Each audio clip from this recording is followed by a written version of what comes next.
Welcome to Flesh and Pod, a Flesh and Blood podcast, breaking down weekly news and notes from the tournament scene, community drama, game strategy, and more. And now, here are your hosts, Darick and Logan. Hello, and welcome to episode 130. I should have quit a long time ago. Flesh and Pod. My name is Logan. I'm your host. With me, as always, is what did you call yourself tonight? Zenmer. Yeah, because of his Marvel Zen. And with us today is Rules and Policy Manager. I think that's your title. Yep, Am I wrong? That's right. Rules and Policy Manager. I got it right. Yeah. All the way from lovely New Zealand, Joshua Scott. Joshua, thank you very, very, very much for being on here. You are indulging us at this point because we are a fucking train wreck. But neither here nor there, I guess. So I think I can probably surmise, Joshua, what you got up to in Flesh and Blood this week, because you kind of work there. Yeah, I mean, you can give it a shot. I'll correct you if need be.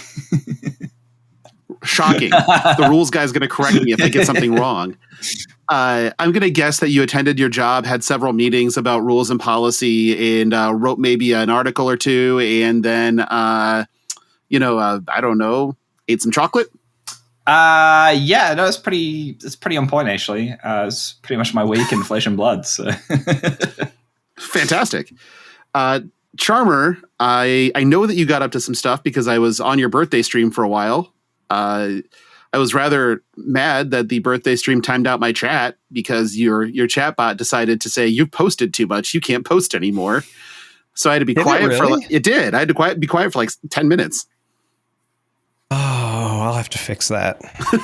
Or not. It's not supposed to do that, but I hadn't streamed in so long that I'll be honest, I didn't check my chat settings. But yeah, I played some Flesh and Blood this week. I obviously showed off the Zen, which is the highlight. It's a highlight for me for several reasons. One, obviously, it's always nice to pull a Marvel, and I did not win my pre-release. In fact, technically, I played in two, but they were both on the same day. Like essentially at the same location, and both times my only loss was to listener Ben. The second time it was far closer. It was like literally he had to do lethal that turn or I was fatiguing him, and he just got there because I ran out of blocks. Love the format.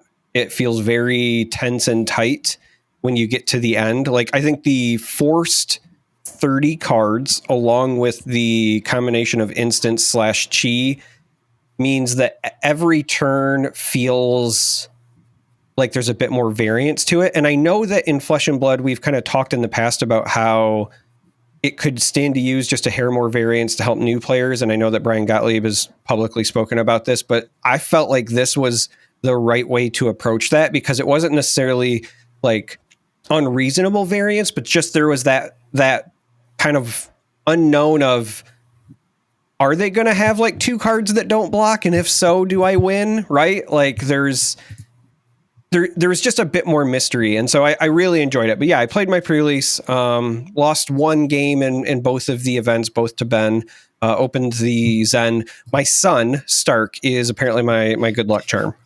Yes, it got to be somebody's. Well, he was with me when I opened my first showcase card, which is like a Marvel, but for Star Wars Unlimited. And then I took him to this pre-release. He didn't play, but he is in the process of learning. In fact, we were playing Flesh and Blood today at home. So that's another update of what I did in Flesh and Blood. I'm teaching Stark how to play. But he went with me to the pre-release, and he's actually the one who opened this. Like it was my pack, but he was like, hey, can I open one? And I was like, yeah, sure. So he opened one.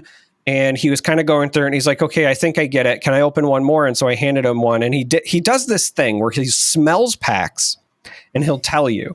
So in Star Wars, because that's, the game he plays primarily, 3 separate times now. It's not like he does it for every pack, but on 3 separate occasions, he has smelled a pack on the outside and said, this has a legendary. And then he opened one in Star Wars.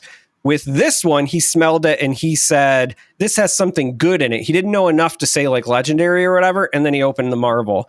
And then today, again, not a Flesh and Blood event, but today I was at a Star Wars store showdown where they gave everybody exactly 2 packs.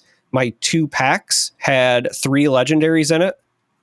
out of 2 packs. I had a Super Laser Blast and a Foil Super Laser Blast in the same pack, and then a Hyper Foil Home one. So I'm taking Stark everywhere now. This is the long-winded way of me saying Stark goes everywhere. He opens everything.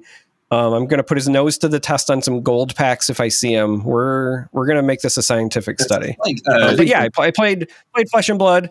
Also played some games on Talishar. That's what Logan was referring to. I streamed live on Twitch. I'm going to be doing that a lot more now, just to kind of share my testing. Because I always talk about on here that I can't make it to as many armories and stuff as I would like because of my schedule. So I'm always playing on Talishar. And now that I have fiber, I'm just going to start streaming those so that people know when I'm actually playing, as opposed to just being like, I don't know, the guy says he plays, I never say it. So yeah. Wow, that sounds like a pretty awesome week that you've had there. So is Stark I turned 40 yesterday too, so I needed some good to outweigh the bad. Is Stark like the equivalent of like a TCG, like a truffle pig or a truffle dog? You know, go like hunts all the beautiful like. Yes. take him everywhere you need to go. Description. Because like a pig, he's cute in his own way, but can also be utterly obnoxious. And I'm pretty sure could make a body disappear if needed, like a pig. So I think you've hit the nail on the head. Perfect. Okay. Well, it's not that he's a sociopath. He's the sociopath in training. I had a great weekend. I played in 3 pre-releases, went 10-2 overall. So 3-1, 4-0, 3-1. Felt pretty good. We ended up drafting afterwards today. Draft felt solid outside of the fact that there needs to be a note somewhere at LSS that or like a flyer that has Dagon White's picture on it. And it just says on here, this is why we don't print 3-for-7s in the generic slot. Because it's because of this man.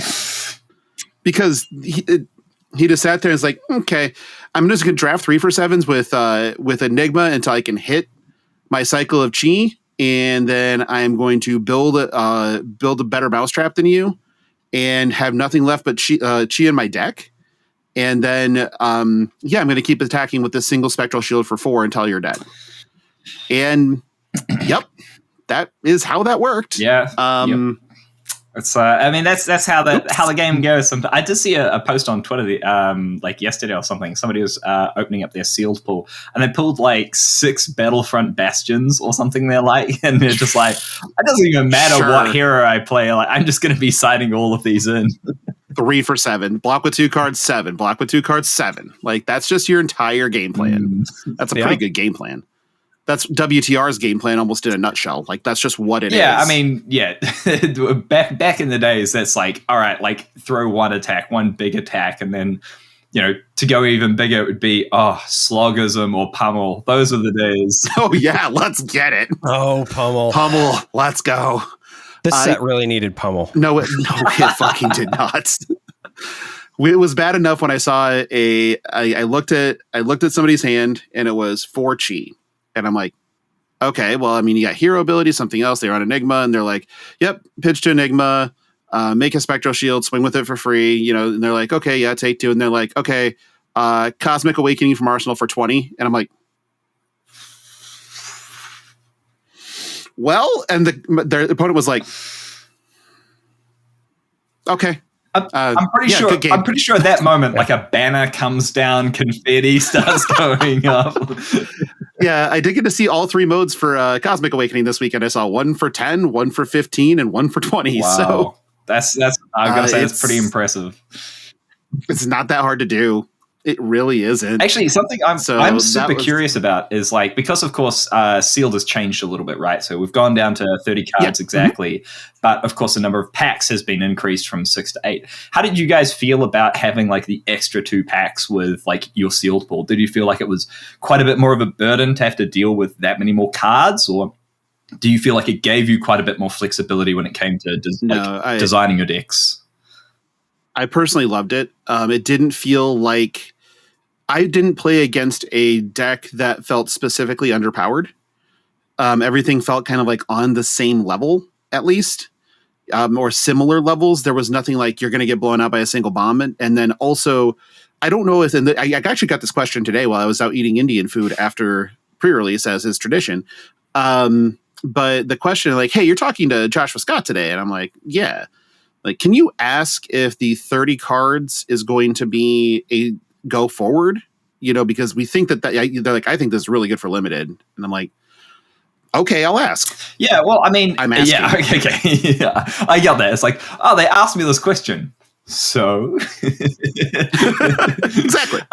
So I don't make the decisions on the restrictions for limited. So what happens is the developers, when they test these limited formats and whatnot, they spend a bit of time debating or testing out whether or not they want to go down to a limit or they want to set a limit for specific formats.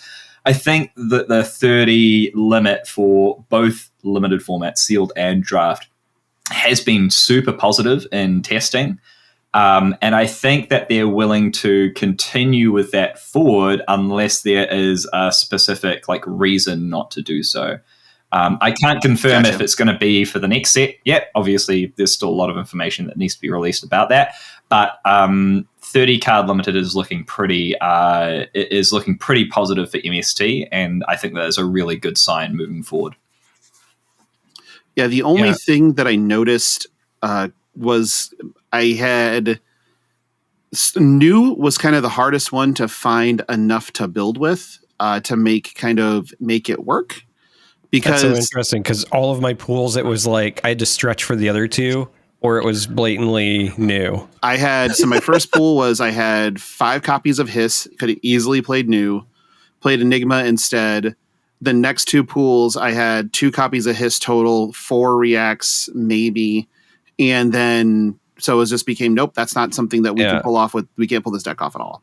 So for me, I actually don't think you have to have enough. Don't get me wrong, but I don't think that the reacts are the thing that drives whether you play new or not. Because there's enough, I think, just in general in the common slots and whatever that you can make that work. And Ben will probably also, I hope anyway, agree with me because he played new both times as well at our pre-release. It's cards like Double Trouble.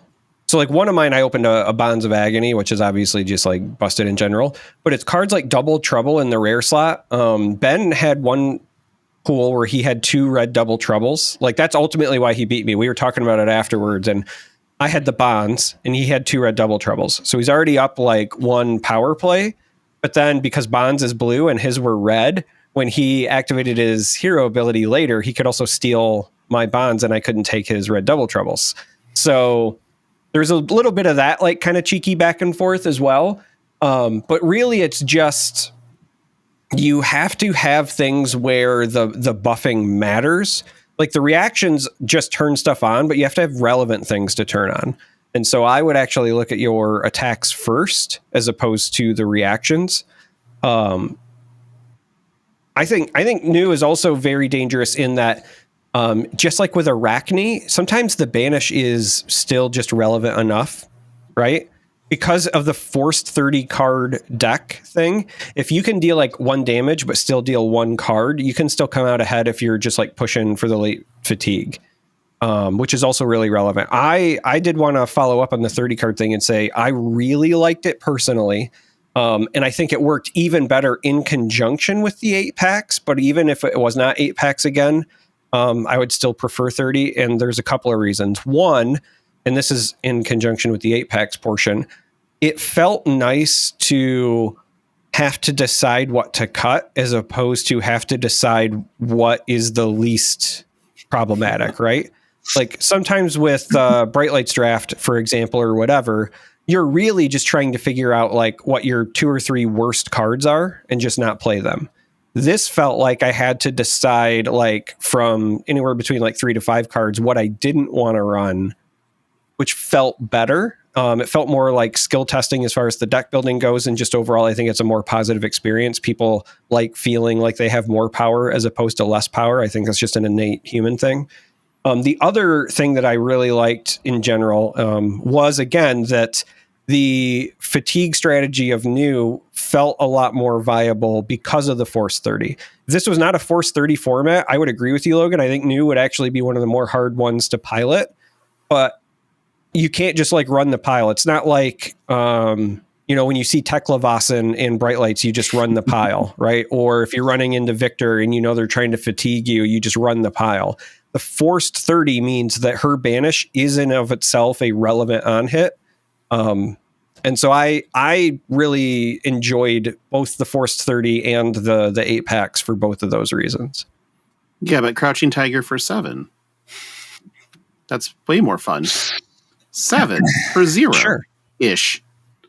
But yeah, overall, I thought I had a really good experience. Honestly, I thought it was your dev team does such a good job. Oh, they're great. They're so great. Sets. Yeah, that you can it's one of those things where you can kind of feel like where their excitement points were when they were designing the set, because you get to do something cool and you're like, oh yeah, they built this. Like this was intentional. Yeah, and I got to kill somebody with a maul, so Crouching Tiger for 0, and they're just like, yeah, no blocks. They're thinking I'm setting up something else from hand, and they were at 3, and I'm like, maul. And they're just like, fuck.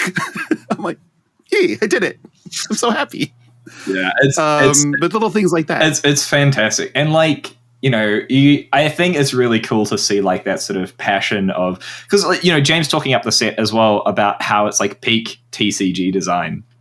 And I know he loves to talk up every set that he creates, but it's for good reason, right? Like he loves the game. He's so passionate about it. And it shows with the base design of the set. He hands it off to the developers work with it, and these ideas start to flourish and really get fleshed out. And the end result is so cool to see. I got to play a bit of Sealed just before we finalized the syntax and printed things off for it and whatnot.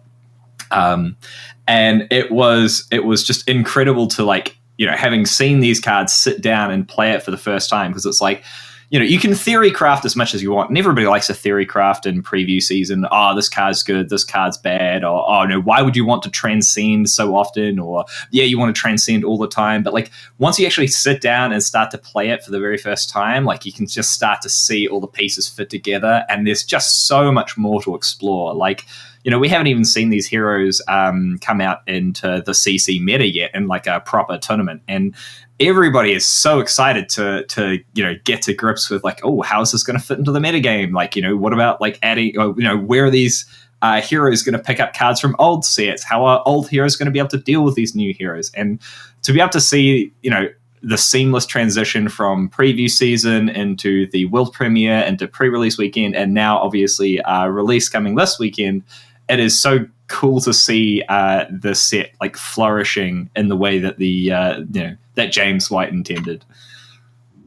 Well, we actually say that a lot. That's 3 for 7, pummel it, just as James White intended.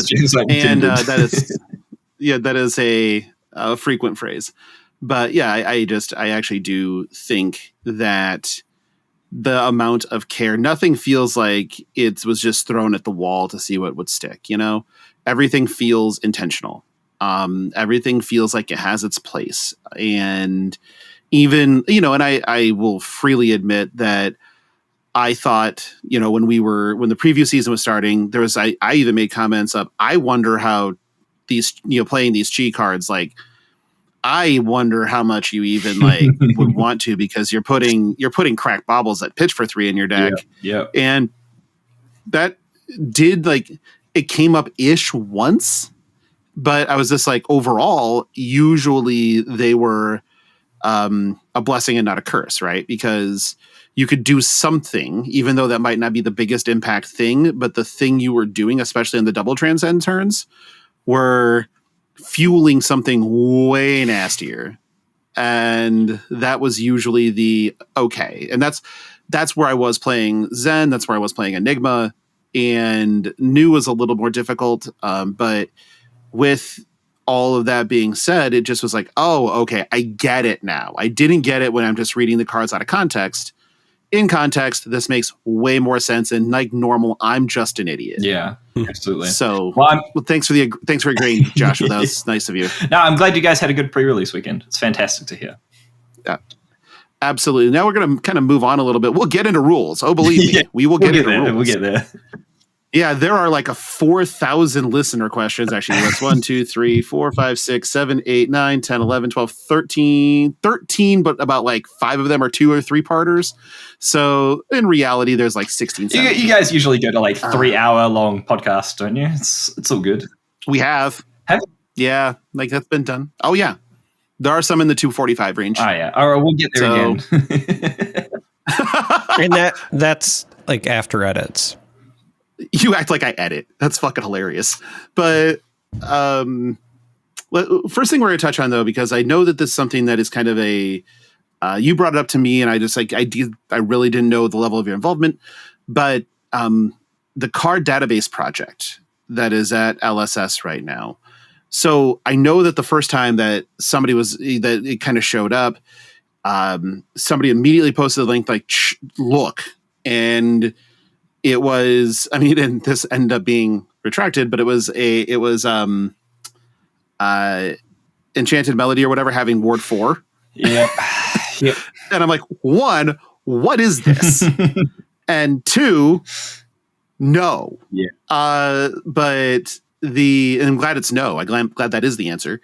But so tell me, like, why did you start in on this project? So the card database has been a goal of mine since even before I started off at LSS, actually. So like, I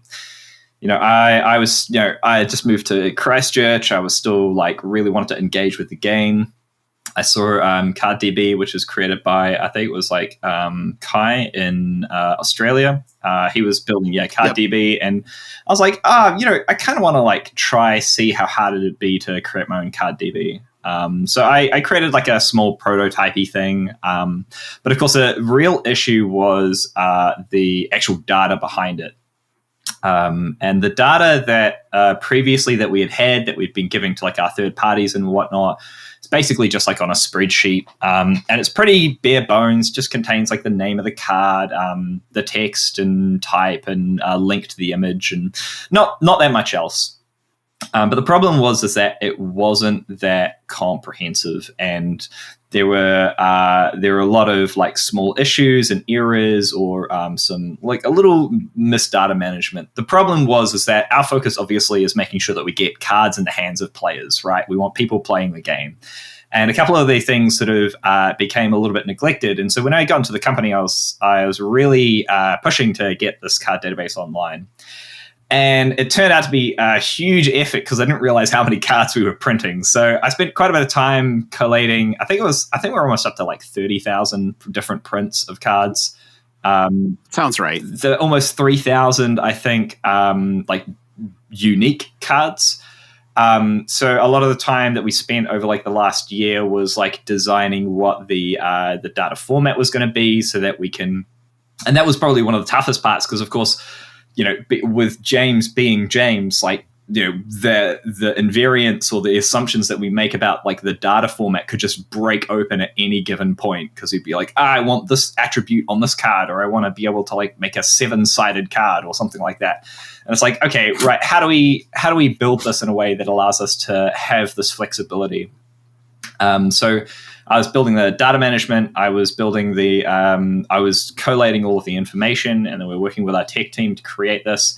And we came up to, obviously coming up to pre-release or the world premiere for Part the Mistveil. I was like, right, this is probably the right time to launch it because we've got all the multi-language cards in there, still missing a little bit of data points from HP1 and HP2. But this is going to be an awesome resource for players and judges to be able to have like this true text and like have this resource available. And from what I've seen, it's been like a huge success. Everybody's like been very, very happy with being able to have this as a resource. And now I'm inundated with private messages being like, oh, when are you guys going to create an API? Like, when are you going to serve it up to like Fabry to be able to like to share and whatnot? It's like, okay, well, we'll get there. There's still a couple more things that we need to fix out. And like, we've already discovered like a small couple of errors here and there that people have reported to us. And If you're one of the listeners that has reported a card error, I thank you very much for doing so. It helps us spot these little like mismanagement or these little data issues. But once we sort of got that data in place and like got it all secure, then it's like, okay, now we can focus on the user experience, we can focus on the UI, we can focus on the API, and then we can like be that resource for the people, essentially. So the idea behind this is to, I mean, obviously it's going to be the official resource. That's, that I think is part and parcel, right? With creating this is you want to create a resource that's kind of a one-stop shop for players and judges. So this has to be the official resource. I mean, there's really no two ways. And it's similar to like what other institutions have done. Like you'll see with Magic the Gathering, like Wizards of the Coast Oracle text. Like that was one of the inspirations behind like what this project was trying to achieve. And like we're not trying to replace third-party tools. Like that's never the intention. And I think a lot of players were worried, like, oh, why would they want to create a card DB when Fabry is just better? And it's like, well, that's not the point. What we want to do is we want to create a resource to allow judges to have a source of truth, or players to have a source of truth. And then what they do with that source of truth is, whatever they want to do, right? Fabry can go ahead and take that data in. They can then continue to do their deck management. They can link up with, like stores can take it. They can, do price management and whatnot against like this ground truth data of every card that we have. People can create Discord bots, Twitter bots, whatever they want, pulling from the API. Like that is the original purpose, is to be like, right, as long as we serve up this data and have like a reasonable way to be able to navigate it, then that's what we want to be able to provide the community. And then the community can take that and, foster these niche groups and foster like their circles around that particular item. And I think that's the best thing that we can do. Okay, that's great, but where's my app? Where's my app, Joshua? I want an app. Ask Philip. He'll develop you an app. I don't think he will. Like, Philip is already pretty well fucking swamped. Yeah. He's doing a really good job, though. He's a really good. He does incredible. Shout out to Tyler Luce as well. Tyler Luce has been collating all of the. He's the one who generated the majority of the community data set for Fab that feeds into Fabry. And I don't think that he gets enough credit for the amazing work that he does. But yeah, no, he's an outstanding credit now. Well. Yeah, absolutely. Regarding the ward situation, though, like, we with this project we wanted to implement true text, which is essentially the most up to date text for a card. Obviously, Fab has gone through like almost 5 years now of 5 years. Gosh, it's been almost 5 years of Flesh and Blood, and so obviously syntax and how we write things on cards has changed over those years as we've learned lessons, as we've sort of found our own style and our own voice on cards. And I think that the original goal of TrueText was that, one, we need to be able to say definitively what a card does, with its erratas, with its mistakes corrected, all of that. The other thing is updating old cards to the new style so that you can understand what a card says with the modern syntax. This is starting to plateau in terms of the number of changes. Like, we've created an internal syntax guide. We've got like rules and structures now for how exactly we print these cards and the wording on them. And that is starting to plateau in terms of the number of changes. And so the more cards that we have, these older cards need a way to be able to translate to that. And TrueText sort of supplies that way to be able to think about these cards in the modern syntax. The problem is that, for something like Enchanting Melody, I had taken the step of, when I was doing the review, to be like, this is just Ward, right? So I can just update this to Ward. And that was like a year ago that I sort of like made that change without considering that Ward was going to be used in Part the Misveil as like an actual interactable piece. And so when we came to that point, we had a discussion about, okay, do we actually errata this card? And I assume we'll probably talk about erratas sometime soon. But it came up like, do we want to errata this card? And after the discussion, the answer was basically no. We're not reprinting the card with Ward at this point in time. And we do want cards to say what they do on the card, or like give you an impression of what they do. And without a physical card to be able to tell you that it has ward, and because we want people to play in the flesh and blood, it's just antithetical to a good game experience. So we're like, right, ward is not going to get an errata. Ward is going to be reverted on the true text in the card database to its original ruling. We may revisit that at some point in time, but for now, I think that is going to be the best for the player experience. I think I agree, because I absolutely hate erratas. There's a reason that all of my Enlightened Strikes that I own say draw a card, because that's what I want it to say. Are they pink strip? It's draw a card. Some of them are. Nice. The foils are not, but they are the Belgian printing, so they have just draw a card as the text. Nice. So I had to. Listen, this is why my Briars let me make as many embodiments of Earth as I want. It says it right on the card. It doesn't say once per turn. I can do this as many times as I want to. It says whenever. Yep. Whenever is the text on that card. Yeah. But, there's some things you miss too. Like sometimes, and we'll get into this later, but sometimes you just misplace a comma or don't use it at all. Not that I'm bitter, but, Stop. He's down, but not out, dude. What an asshole.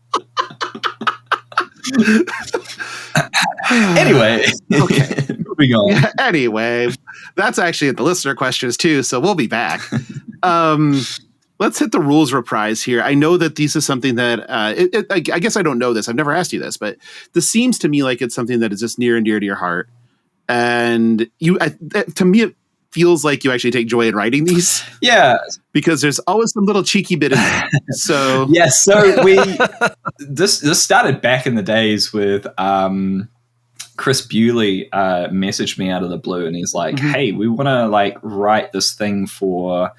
I can't even remember. I think it might have been Tales of Aria, or it might have been even Monarch. And he was like, hey, we want to write a rules reprise for this. We're heading into nationals. Yeah, that's right. It was Monarch. And he was like, right, we're heading into nationals. Can you maybe help me out with a couple of questions? Can you write some, I'll give you some questions. Can you write some answers for them? And I'm like, oh yeah, sure. And he just gives me 5 or so, and I'm writing up these answers, and I'm answering them like I would answer them on the Discord, which is trying to explain everything in full, give a couple of examples, and he does it. I think once or twice, maybe 3 times. And then the response that we got back was huge. It was these are really good. These are common questions. Super helpful. Yeah. The explanations are really in depth, and they're very concrete. And then we just discovered that this is just the best way to get people to read and understand things. I see rules reprise being shared more than almost anything else when it comes to telling people how something works. More than the release notes, more than rulings or screenshots of what I've posted up on Discord or something like that. And it's right, this is a winner. This is a great way to be able to share with people how we can get things to work. And so it's just become a regular thing, right? We head into a new set, we write a base rules reprise that covers the base mechanics or some really small interactions. Then we write a more advanced rules reprise that talks about some of the interactions either at a higher level within the set or maybe interacting with cards outside of the set. And then if there's a particularly tricky interactions with cards outside the set, we might even write a third one. But it is fun. I do occasionally get a bit swamped around this time, so I don't. I say I don't enjoy it as much as I used to. I don't have time to enjoy it as much as I used to. I used to have way more lead time with them. I could think about the questions for weeks or months. But I hopefully will return to the norm, and I can sit down and just spend a weekend writing out rules notes and whatnot. So we'll get there eventually. Okay. When it comes to reprise, would you have more time to do it if more people defended with a card from their hand? Because I know that helps with reprise. Oh yeah, 100%. It would be active if somebody did, but we can get there. Okay. Okay. I love you, Logan. So let's just jump into a couple of things here. Most of these I thought were, and if I think they're intuitive, they're probably intuitive because again, I'm stupid. So in this case, so the first one was mixed chi and resource costs. So basically saying that chi is going to be used before resources. Yeah. As you put it, chi is greedy. Yeah. Sounds great. So what was the thought behind making chi need to be used first? Obviously, this is going to come into play at some point, or else there's no reason to really talk about it. Yeah, well, I mean, we talk about all these hypothetical interactions when we're designing a set, or at least I come up with the hypothetical future interactions that might exist. Like we talk about these in depth with the development team, and the solution, or at least the way that we wanted to go with it. For the time being, it doesn't matter, but for the time being, we're like, right, what we want to do is we want to minimize the burden on players. We don't want players to be burdened by having to track chi and resources separately all throughout the game, or having to have separate dice or counters or whatnot. It's like, right, okay, what's the easiest way to minimize that sort of differential? And so we're like, right, pay chi cost first. That way we can ensure that there is the players don't have to think about whether or not they want to pitch resources or chi first. So it removes one irrelevant player decision. And then it's like, right, chi resources are used first. They're always used first. That way we minimize the amount of times that you have a differential between chi and resources. And with everything costing 3 chi, and you can only ever generate 3 chi using the inner chi cards, there's just no reason to track them any differently. When we eventually, and there will be an eventually, when we eventually do have a state where it does matter, we might even revisit the rules and be like, hey, is there a way that we can make this player experience even better by tweaking these rules just a little bit? But until that time comes, you can essentially treat chi as the same as resources when you're tracking what is floating. And otherwise, you're always pitching chi before you pitch resource cards. And that's essentially how those rules are built. That makes sense. The next one was really simple because I think that everybody pretty much got this one, where you just X when you're playing card with news ability, which allows you to play a blue cards from Banish without paying their cost. If the cost of a card has X in it, X is always assumed to be 0. Yeah. I had to, for good reason. I had to double check with Brian. I didn't even think about this interaction when Nu came through. I was just like, yeah, play without paying its resource costs. Yeah, that seems all right. I'm sure the devs know what they're doing. And then Nu got released, and people were like, oh my god, you could play the Sonata card, you could play these crazy cards, you could generate infinite seismic surge tokens. And it's tapped Brian, and I'm like, Brian, just double checking, but this isn't a thing, right? You guys didn't play it this way, or you guys wanted to do it. And he's like, yeah, no, you should absolutely not be able to pick X equals infinity or some finitely huge number or something. I'm like, okay, cool. Yeah, let me just make sure that this is going to be in the update for the rules then. But yeah, it makes sense. Just a nice clarification. It makes sense though. Yes, because you can't pay. If you're not paying for something, you can't pay for it. That. Yeah, that kind of just goes without saying. So, but I guess it needed to be said. It's been said. Cool. Yeah. Next one is, and this is kind of my personal favorite in here, is you can't target or choose face down equipment for effects. Basically, face down equipment is treated like it doesn't exist. Yeah. So, obviously we have rules around things like face down in your banish zone. So if you have a face down banished Tome of Torment or something like that, obviously you can't play it even though it's from your banish zone. Part of that is just there are some specific rules that care about whether or not you're face up or face down in a public zone. So that is a zone that it usually has face up cards in it. And so if you have something in your equipment zone, I think a lot of people intuitively think, oh, well, obviously it's an arms equipment because it's in the arms equipment zone. But the problem is that you can't rely on that assumption, because there will inevitably be an effect or a type or a subtype that allows you to put something in that zone that isn't an equipment arms or something along those lines. So the ruling just had to be made that it's right, if it's face down in your equipment, like you said, it basically doesn't exist. You can't target it. You can't choose it as part of the effects. And talking with the developers, it adds some interesting aspects to it. Like, if your opponent has some equipment hate, you can save your face down equipment until you've seen those cards cycle through. Either they're being pitched, discarded, blocked, whatever. And then you can choose the right moment to be like, haha, I do actually have arms equipped, or I do actually have a hat on. You just didn't notice.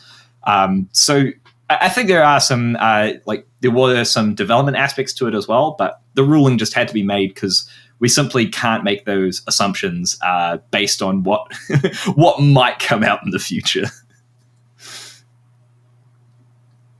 That makes sense to me. So, just as a question then, I know we have listener questions, but since this is very relevant to now, if my equipment doesn't exist while it's face down and I'm playing Taylor, can I play one of her cards that lets me equip equipment even though I have a face down equipment in the same slot? So it would fail. You do have something. You do have a card equipped to that zone. So if it's your head slot, for example, there is a card equipped to the head slot. You just can't tell what that card is. You don't know if it's an equipment, a head equipment, whatever. So when the equip effect is generated, it basically would fail because there's no empty zone for you to be able to equip that headpiece to. Okay. That is kind of relevant. Like, there's been a lot of Blitz events that Taylor has won.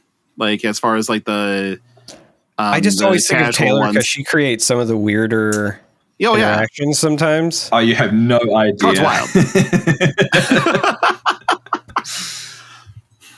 Oops. Yeah. Do you still shuffle your opponent's deck with no cards if they have no cards in hand when you hit with Bonds of Agony? Yep. Why wouldn't you? Yeah. You look at their hand. Their hand has nothing in it. Sure. Search their deck. They can't banish anything because you didn't, choose a card from their hand, and then you have to shuffle because you looked through their deck. It's pretty straightforward. Yeah. Yeah, that one seems pretty easy to me. The last one is when that's kind of two-parted. Does when this defends trigger when a card is added as defending from effect? Because we do have the on hits that reveal their hand, and you can choose a blue card and make it and put it as defend. Reveal the top four, or 3 or 2, right? 2, 3, 4 of their library. Yep. And add 1 to the chain defending. If it's blue, its defense is reduced to 0. So the example here is that when it's added as that effect from as a Battlefront Bastion is added from that effect, the prevention still happens because it's when it's defending. So now it is defending. Yep. So it's defending alone. So notice nowhere the blocks. That's what it would do. Yeah. So the idea is this changed a little bit from, I can't remember. We did a back alley oracle. I think it was either early last year or maybe it was even the year before that, where we basically unified what it meant to defend or add defending cards to a chain link. We're like, right, we don't want to have to create additional syntax that separates those two out. We don't want to have to create additional burdens on players to learn these syntax to understand what the difference is. And there's no reason to create a separation between choosing cards as part of the defense step to add versus defense reactions becoming defending cards versus effects that put cards onto the chain link as defending cards. Right, screw that. Let's unify all of them as a single defend event, and it's the player that owns the card or controls the card that is considered to be defending. It's that's the easiest way that we can unify these things. We can smooth out the rules. We can smooth out these interactions. We know exactly how this works. Perfect. And so, this is just an iteration of that. You can, add a Battlefront Bastion onto the current chain link as a defending card because it's the only card being added. It's defending alone. It triggers. Therefore, the prevention effect happens. And it's just a reminder that, these effects do happen when they're added in other ways other than the opponent trying to defend. Okay. Yep. That makes total sense. Same thing with does when this defend trigger before or after cards are defending? Yeah, so this is a more of a niche interaction. I know there are some people who well, I say some people, judges mainly in the judge Discord who talk about this stuff quite often. Where it's right, how do we solve this ambiguous situation where it's it's not clear cut? People don't have an intuitive understanding of how it should be resolved. So right, let's make this cut and dry. cards are added as defending cards first, and then defend event occurs, and that might cause triggers to happen. It's relevant for some cards, like there's mainly some brute cards. There's like Barraging Brawnhide, there's Barraging Beatdown, there's Pulping, there's like just Pulping, just random cards like that are like, okay, care about what is defending currently, and then that might interact with any triggered abilities from what is actually defending. Yeah. Okay. That all seemed pretty cut and dry to me, to be honest. The next section doesn't. Yeah, this is the difference. This is the difference between rules and policy, right? Like, we joke with the rules. Yeah. We joke with the judge rules team a little bit, like the community rules team. Everybody on the community rules team is like, man, thank God we're not in policy. Like, at least there's an answer to these things. Like. Right. So we're going to get the easy one out of the way, which is the legendary keyword only applies to constructed now. So if you open, because of the common legendary, the legendary keyworded instance, it's a smoother experience. And this is, again, going back to sealed feeling smoother. It was a much smoother experience because it would have been a big feels bad if you're all like, you open 8 chi cards and 7 of them have the same card, but you can only play 1 of them. Yeah.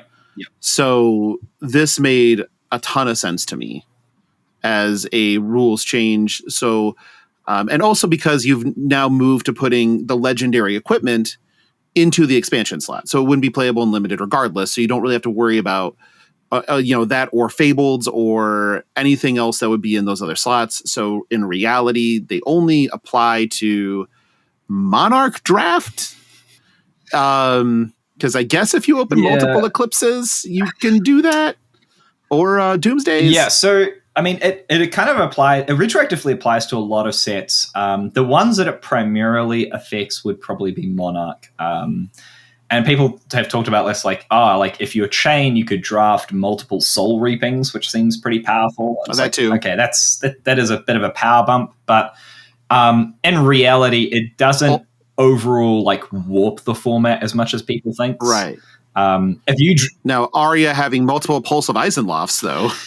Yeah, but even then, how many Pulse of Eisenlofts are realistically going to be in a box? I don't know what the distribution. You'd hope. Maybe if you mixed packs. I think we don't do that anymore. Two is one regular, one cold foil. Yeah, true. Yeah, true. 2 is probably the max. But yeah, so it does affect some formats, but it's not a warping change if you want to go back and play those formats. And like Brian has said before, Brian and James has said before, it was just a no-brainer going forward, right? Limited is our focus is always going to be on classic constructed. That is always going to be at least it is our prime format that we're focused on around balancing designing cards for. But we don't want these limitations that we want to force on classic constructed to always be limiting on the limited format. We want to make limited format fun. We want to make sealed and draft fun. And legendary was just holding some parts of that design back, where it's right, we don't want people to just be running, 3 Path Well Travels, 3 Green the Tips of Scales, and none of the other cool Transcend cards. But at the same time, we don't want to limit people from being able to play duplicates if they accidentally get them in the sealed pool, because that's just a huge feels bad. So it was just a no-brainer to sort of move towards let's make limited only apply to constructed, and it solves a lot of these issues. Okay. That's kind of how I read it. And again, having played the format, this makes even more sense now. Because I had one where I had, I think, 5 copies of Path Well Traveled as one of my 5 of my 8 cheat producers were Path Well. That's a pretty good card to have in. It's a pretty good Transcend card. Okay, not bad. We did really well with those, but moving on. So Forked Lightning, Joshua, who hurt you? Forked Lightning hurt me. Forked Lightning hurt me, man. I'm guessing that you know who designed this card and that you have had frank and terse discussions with them as to so to make sure this never happens again? I don't actually know. I think it might have been Jason, but I can't be exactly certain who developed Forked Lightning. It might have been James's brainchild and then developed a little bit by Jason or something back in the days. But ever since Forked Lightning came out in Arcane Rising, it has been a bane to my understanding of the rules.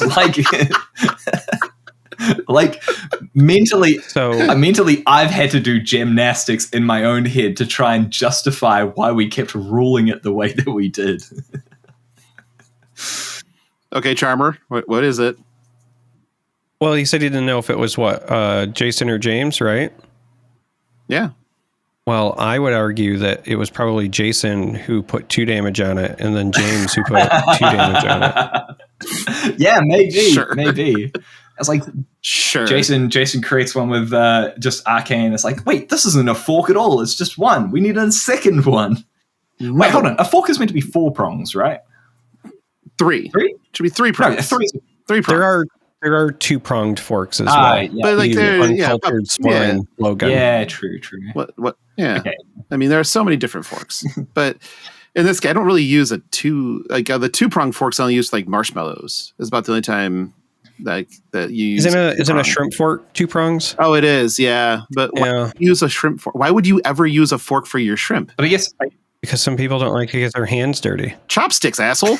Like, get the net. What the fuck's wrong with you? My chopsticks are always dirty because I use them too much. And I only have like 2 sets. How do you only, you know what? Okay. There's probably a way to blame Stark for this. Because I've only just, originally when I bought it, the idea was like, all right, I'm going to get a set for me and Sophie. And then Sophie never uses hers. So I rotate between the 2. Are you going to Osaka? I would very much like to. That is currently the plan. Yeah. If you do, you can pick up a new pair of chopsticks. You have 3. Oh, I will probably pick up several, a couple. Yeah. Just one pair of chopsticks. I have Darth Vader lightsaber ones. Do you? Those are my favorite ones. That is very cool. Yeah. But at any rate, let's get back to fucking Forked Lightning, which I guess could be a Sith power too. At any rate, but so it looks like we're squaring this away a little bit, but okay. So it used to be that applying buff effects to Forked Lightning, the card, would increase both instances of damage, but any arcane barrier would apply to the entire card, so it could only be applied once and not to each source of damage on the card. Yeah. That is how it used to be, correct? Yep, that's right. And now you can apply arcane barrier to each source of damage on the card. To each event of damage. Each event of damage, yeah. Yes. So I'll go a little bit sort of rules nerdy here. A little? Yeah, a little. Okay. A little. So basically, when we were looking at the comprehensive rules, well, at least when I was rewriting the 2.0 of the comprehensive rules, we were looking at like how events and replacement effects actually function. And the problem with Arcane Barrier is that we want it to be a replacement effect. We want it to operate on events of damage, and events were generated by effects, which were generated by abilities. The problem is that Forked Lightning wanted to be a card that generated 2 effects of damage. That's how it was written. Deal 2 and then deal 2. But that is fundamentally opposed to how replacement effects work, like Arcane Barrier, where you're trying to replace each instance, each event of damage. So we had this non-functional errata back in, I think it was like errata number bulletin 5, where we tried to unify it into like, it generates like a single event, therefore it can be buffed and it applies to both sort of these sub-events, but the Arcane Barrier can only apply to one of them. And it was just such a stretch to be able to make it work. So when we revisited it, because obviously we were coming up with AMP, and AMP being a keyword moving forward, it was like, right, we need to sort out this Forked Lightning situation, because if we continue to design cards that include dual arcane damage effects, they're going to be negatively affected by things like AMP, where we only want them to affect only one event. So we had a frank discussion about what Forked Lightning actually did and what it meant and what its role was. And we sort of came to the conclusion that the Forked Lightning served a purpose at the time, which was it needed to give wizards, or specifically Kano, a boost in constructed games to be able to overcome Arcane Barrier. By basically, okay, we need to double the pump, but we need to reduce the amount the opponent can apply Arcane Barrier to this. And now that we have other cards, like obviously, either Wildfire?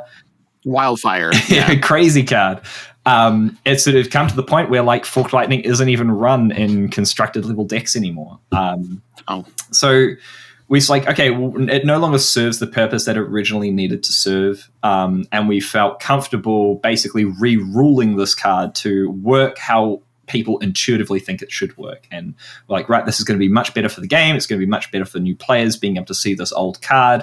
The Errata number 5 is basically irrelevant now. And now we have a clear way to be able to distinguish how these different buff effects work. And so what I talk about in the Back Alley Oracle is, AMP is the a unique effect. When I talk about like card-based versus event-based buffs, essentially, card-based buffs are everything from like your Crucible of Aether Weave, your Blessing of Aether.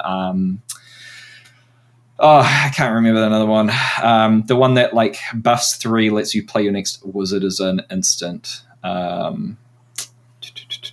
I can write them. Yeah, there's that. Metacarpus nodes, I think, also do it as well. Metacarpus nodes, also another.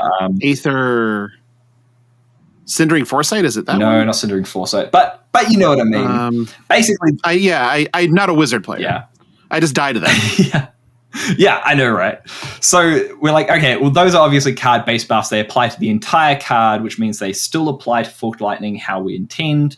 And then we've got this new sort of type of effect that only applies to like events. And like either Wildfire, like people like us, does that only apply to the first part of Forked Lightning? Well, no, it applies to both parts because either Wildfire applies to all events. So it doesn't matter if it's a card-based or event-based buff. But AMP only specifically applies to your next one. There is a smaller difference as well. Like a lot of the effects apply to the next card you play. Whereas AMP applies to the next damage you would deal. So it means that like if you are doing instant shenanigans, you're playing with the stack and whatnot, you got to be very careful about what your AMP is going to apply to, because it's not going to be to the next card with arcane damage you play. It's going to be the next time you deal arcane damage, which instead of being the bottom of the stack, it's going to be the one at the top of the stack. So it's important to understand that difference. Could end up being an accidental rune chant or something too, somewhere down the line when we mix classes. Yeah, absolutely. It's funny, all this talk about Forked Lightning getting hate, that there are other ways to have a single card do multiple instances of arcane damage, right? Like I know Forked Lightning's the poster child because it's all one card, but if you, Bramble Spark on whatever the lightning fusion was from Tales of Aria, Bramble Spark, Shockwave. No, there was another Runeblade attack. I actually know this. This just came up when I was teaching Stark how to play because we were playing with some Tales of Aria like blitz decks just for him to learn. Oh, you're an asshole. Okay, got it. Oh yeah. Yeah. I wanted to let him play Briar into me so he could get some confidence. You know what I mean? So Bramble Spark specifically says the next attack gains when this attacks deal 1 arcane damage. And so if you play anything else that also deals 1, you now have 1 attack that's dealing 2 separate instances of 1 arcane. Yeah, but here's the kicker, right? With that particular interaction, there is priority between those 2 instances of arcane damage. So the key with Forked Lightning is that there is no priority between the 2 instances of dealing arcane damage. And that's why like Forked Lightning has sort of like been around in that particular aspect. Why the fuck do you hate us? Jesus. It's okay. Wizard things, right? Yeah, I guess we had that same thing because it was the question today was you have the instant mystic spell or mystic instant that gives target attack +1, and somebody was like, okay, so is there priority after damage is resolved? I'm like, well, yeah, if I remember right, I'd have to bring up the flowchart. Like, okay, so I can give an attack +1 after it's dealt damage with this. And I'm like, wait, can you? I mean, yeah, you can give it +1. It's not going to deal any more damage. You've dealt damage. Right. And I looked at the flowchart because I have the chart that you gave, I believe, like Breezy or Kugane or somebody. And I was just like going through it. And I'm like, oh, yeah, you sure can. Because they were pumping their opponent's attack so that they could transcend on their turn. And I'm just like, yeah, that works. They're like, sweet, pump your attack, give it go again. So it's going to resolve on, it's the go again's going to resolve, but already had go again. So we don't give a shit. And double transcend. And I'm like, play on. I got nothing. Yep, that's right. There's actually and I know there's a community question about like one of these things, but there is like a funny little interaction with what is it called? It's the attack reaction, Dorinthia specialization. It's not glistening steel blade. Singing steel blade. Singing steel blade, yeah. Singing steel blade. Yeah. And it's like you can attack with your Dawn Blade, give it go again. You can attack with a Command and Conquer. You can play Singing Steel Blade, pumping your Dawn Blade because it's a target. Like it's already done damage. Yeah, it's already done damage. So target attack. And then you can search your deck for a pummel, banish the pummel, and then play it on a Command and Conquer. And it's like, it's such a weird. I mean, I love these interactions. Like, they're such a cool, like, that's awesome. Cool things. But they are like not necessarily intended by the designers. Whatever. And I don't buy, in this particular case, I don't buy it for a second, because we all know that pummeling your 3 for 7 is flesh and blood the way James White intended. Oh, yeah, absolutely. It is known. Yep. Yeah. Because why wouldn't you do that? Absolutely. I do it all the time. It's one of my favorite things in the game to do. I know. You love pummeling 3 for 7s. You love tearing asunder. Mm-hmm. You love crippling the crush. You love you love all these things. You love oaken-holding people. I like to strike the star. Oh, you like to star the struck and strike the star? Yeah. No. You're just a terrible human. That's what we're getting at here. Moving on to we don't have to talk about this if you don't want to. We do. That's the problem. We're sighing deeply to put the emphasis on the slow part of this. Yeah. Like we're going to take a breather. Yeah. Okay. So we're going to talk to take a drink. Good call. I wish I should be drinking tonight, but I decided not to for some reason. But. I saw the Bundaberg that Josh has there. Am I the only one that's actually drinking for a change? Yeah, it's on you now. You have to carry the show. Wow. That's how that works. God, Bundaberg, man, they have all the good shit. Yeah, they do. Back at it here. So changes to concession and prize discussion. Do you want to summarize, or do you want me to summarize? I want you to summarize. All right. So basically, we're moving to new policy in Flesh and Blood for organized play, where players are no longer allowed to ask for concessions. Once players have discussed prizes, they are no longer allowed to concede, and discussion about future turns after the time is called is considered to be asking for a concession. All right, so before we jump into the discussion about this, and this is discussed in the Back Alley Oracle that we published, part of the core of Flesh and Blood organized play is the Living Legend system. Living Legend system is not going away anytime soon. And the reason behind the Living Legend system is we want to be able to honor the people who have done great with their hero, have like had successful placements, have, taken their hero to the top of organized play. And it also serves as a way to be able to bring a fresh metagame. That is sort of secondary to sort of like this part of it. We don't rely on Living Legends system to ban heroes. If a hero is absolutely broken, we can't push it out. Like, that would be a catastrophe. We don't intentionally try and push heroes to get a Living Legend as fast as possible to get them out of rotation. Living Legend is meant to be that natural accomplishment of heroes through playing Flesh and Blood. Now, part of the reason behind this concession is because we want to incentivize players to play game. First part is players are no longer allowed to ask for concession at any point. We originally had it so that you could ask your player for a concession before a game.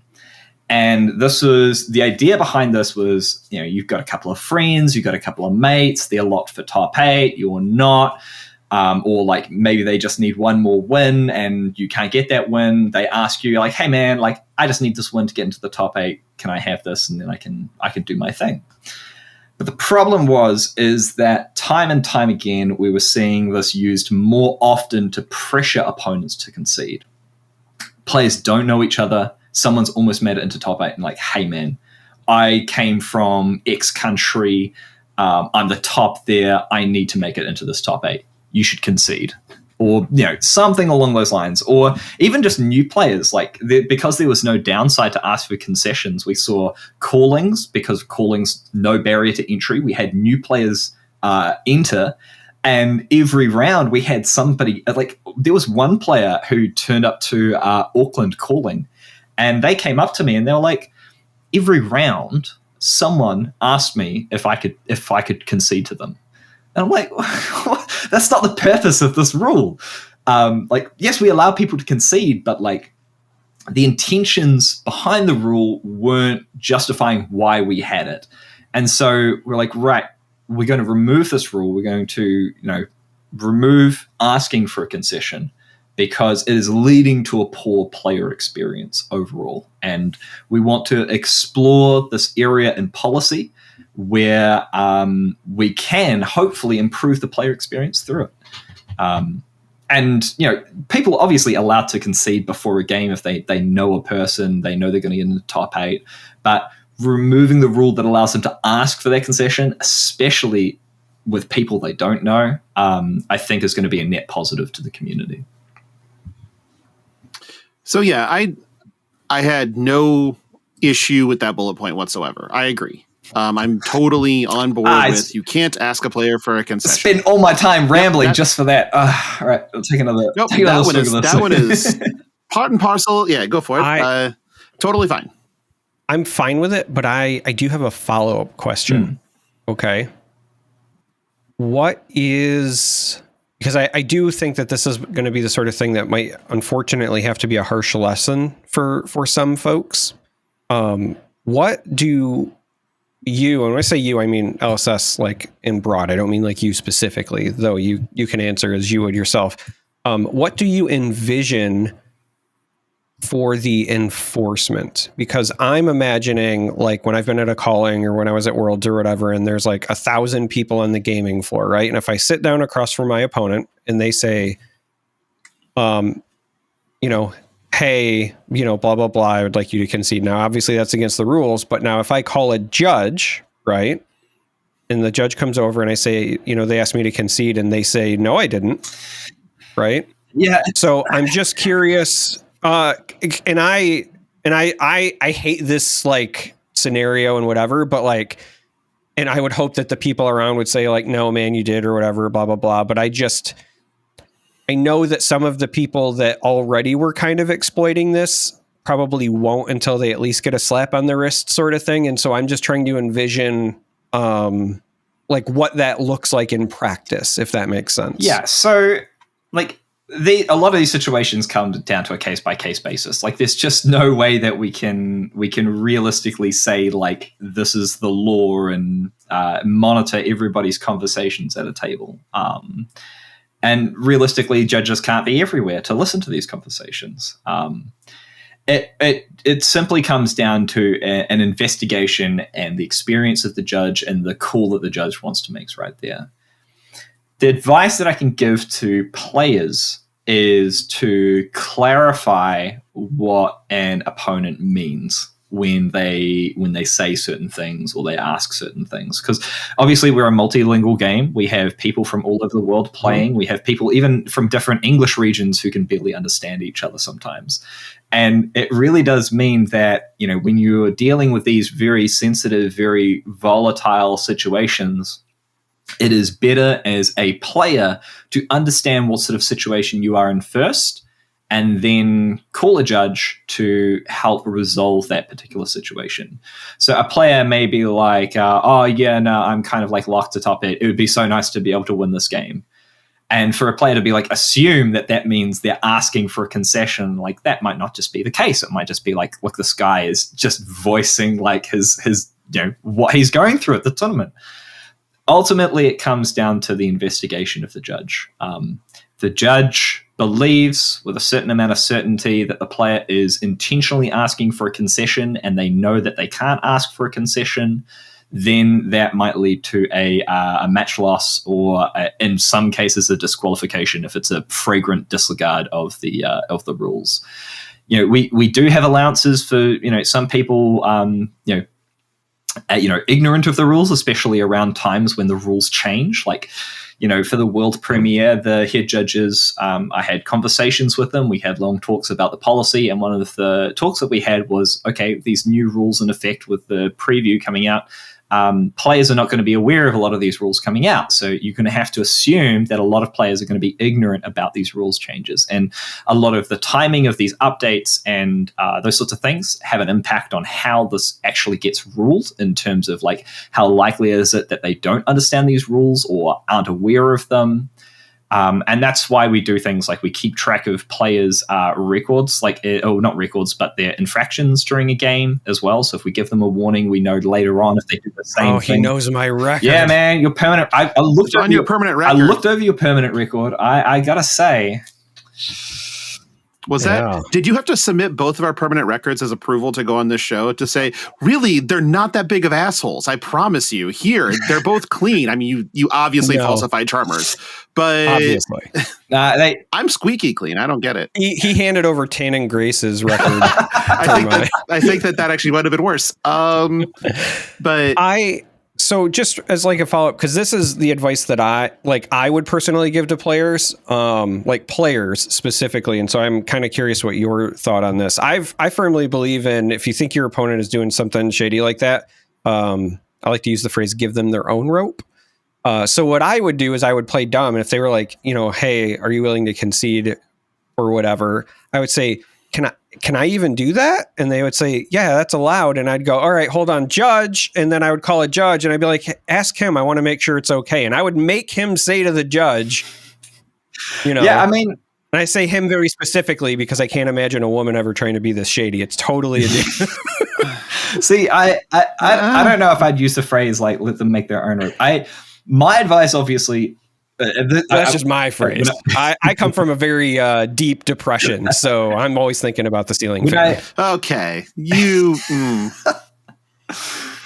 So my advice to players is, you're not sure, call a judge. Like, the whole reason a judge is there is to help facilitate your games. Like a lot of people, and I don't know, like I haven't played other games. Like I haven't played Magic the Gathering in a tournament or whatnot. I don't know what other people's experiences are, but it feels like a lot of people don't understand that judges are there to help them.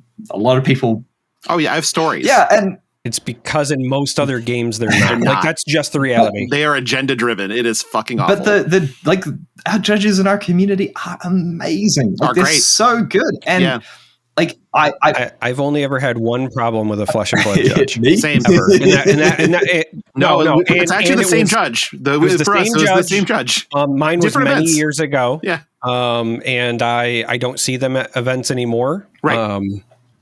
But yeah, for the most part, all the Flesh and Blood judges are phenomenal. But in other games, that is very much not the case. And I think that's why you see that timidness, if I'm being honest. But like it is. It's fair enough. Like, I can understand players having bad experience with judges, but my honest to God advice is, if you're unsure, you need help, call a judge. The judges are there to help.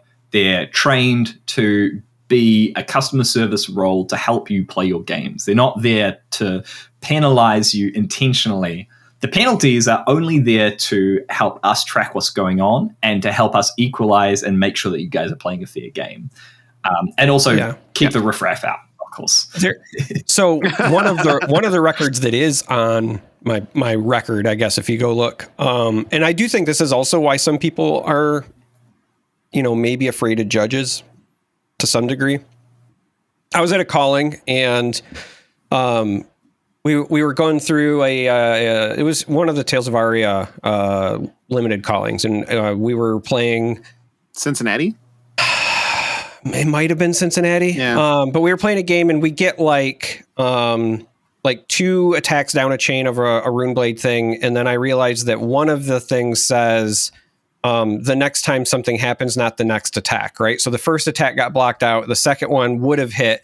Now we're on the third one, and we've already resolved stuff. But I notice that like I made the mistake myself, and like I should have taken more damage, right?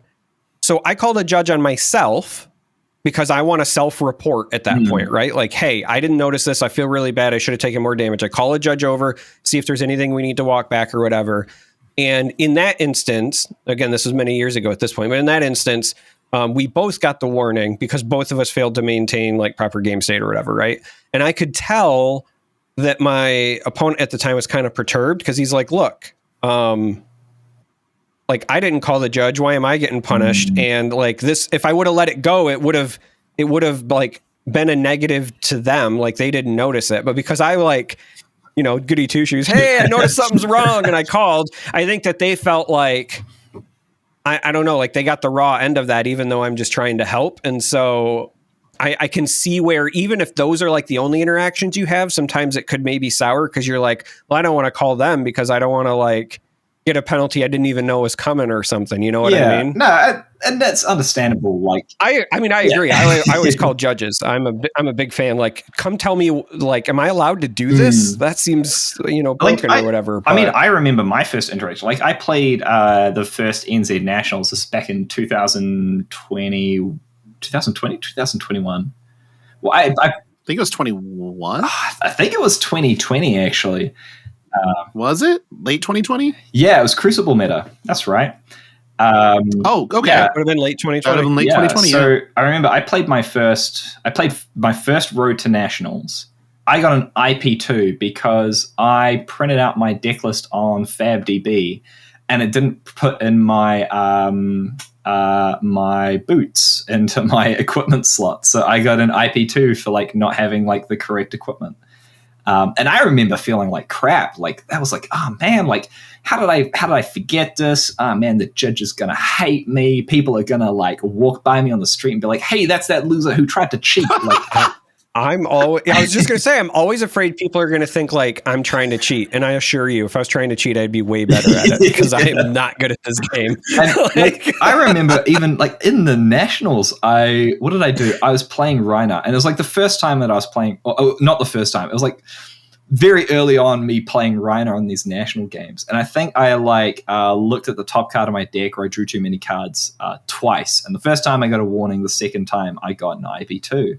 And I remember feeling like crap then. But it did dawn on me, like, I think maybe even like just after that, I was like, well, why do I actually feel like crap? Like, he didn't say you're a bad guy or like, you know, you should have done better or something like that. Like, you know, and then I realized the interaction was like, look, like, no worries, we'll just fix this. And, oh, by the way, I'm just going to give you a warning. Or, by the way, we're just going to do this IP2 thing. Just means you draw one less card. You guys are all good. All right.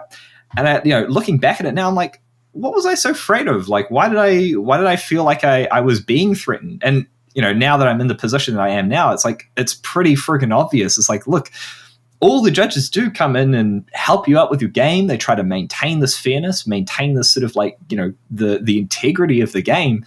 And there isn't anything to be afraid of. Like there are some bad actors. There are some bad interactions. And I'm not saying every judicial interaction is perfect, but on the whole, our judges are fantastic. They'll help you out with what you need. You just need to be honest and ask them, and, you know, go with the flow and do what they need to do. Yeah, it's just a holding penalty. Yeah. Back up 10 yards and replay. Yeah, exactly. It's not a big deal. Do you even know what that means, Joshua? I mean, yeah. I'm curious. I sort of know. Okay. I dabble in American culture. You dabble. Okay. Yeah, he understands the hand egg. He's a man of culture.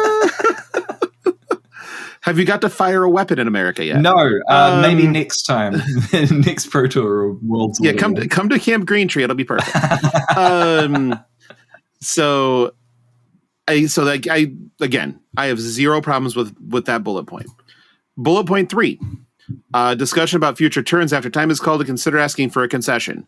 I have zero qualms about this one as well. I think that this eliminates pressure in the game, the ability for somebody to try to bully their opponent into a concession. It makes absolute sense. 2 turns from now, I've got the pitch that combo, man. There's no way you can win. Should have just let me have it. Yeah, and we've gotten pretty good feedback about talking about our concession, not our concessions rule, but part of our concessions rule at that point was you're not allowed to ask for a concession, or you're no longer allowed to concede once you start playing again.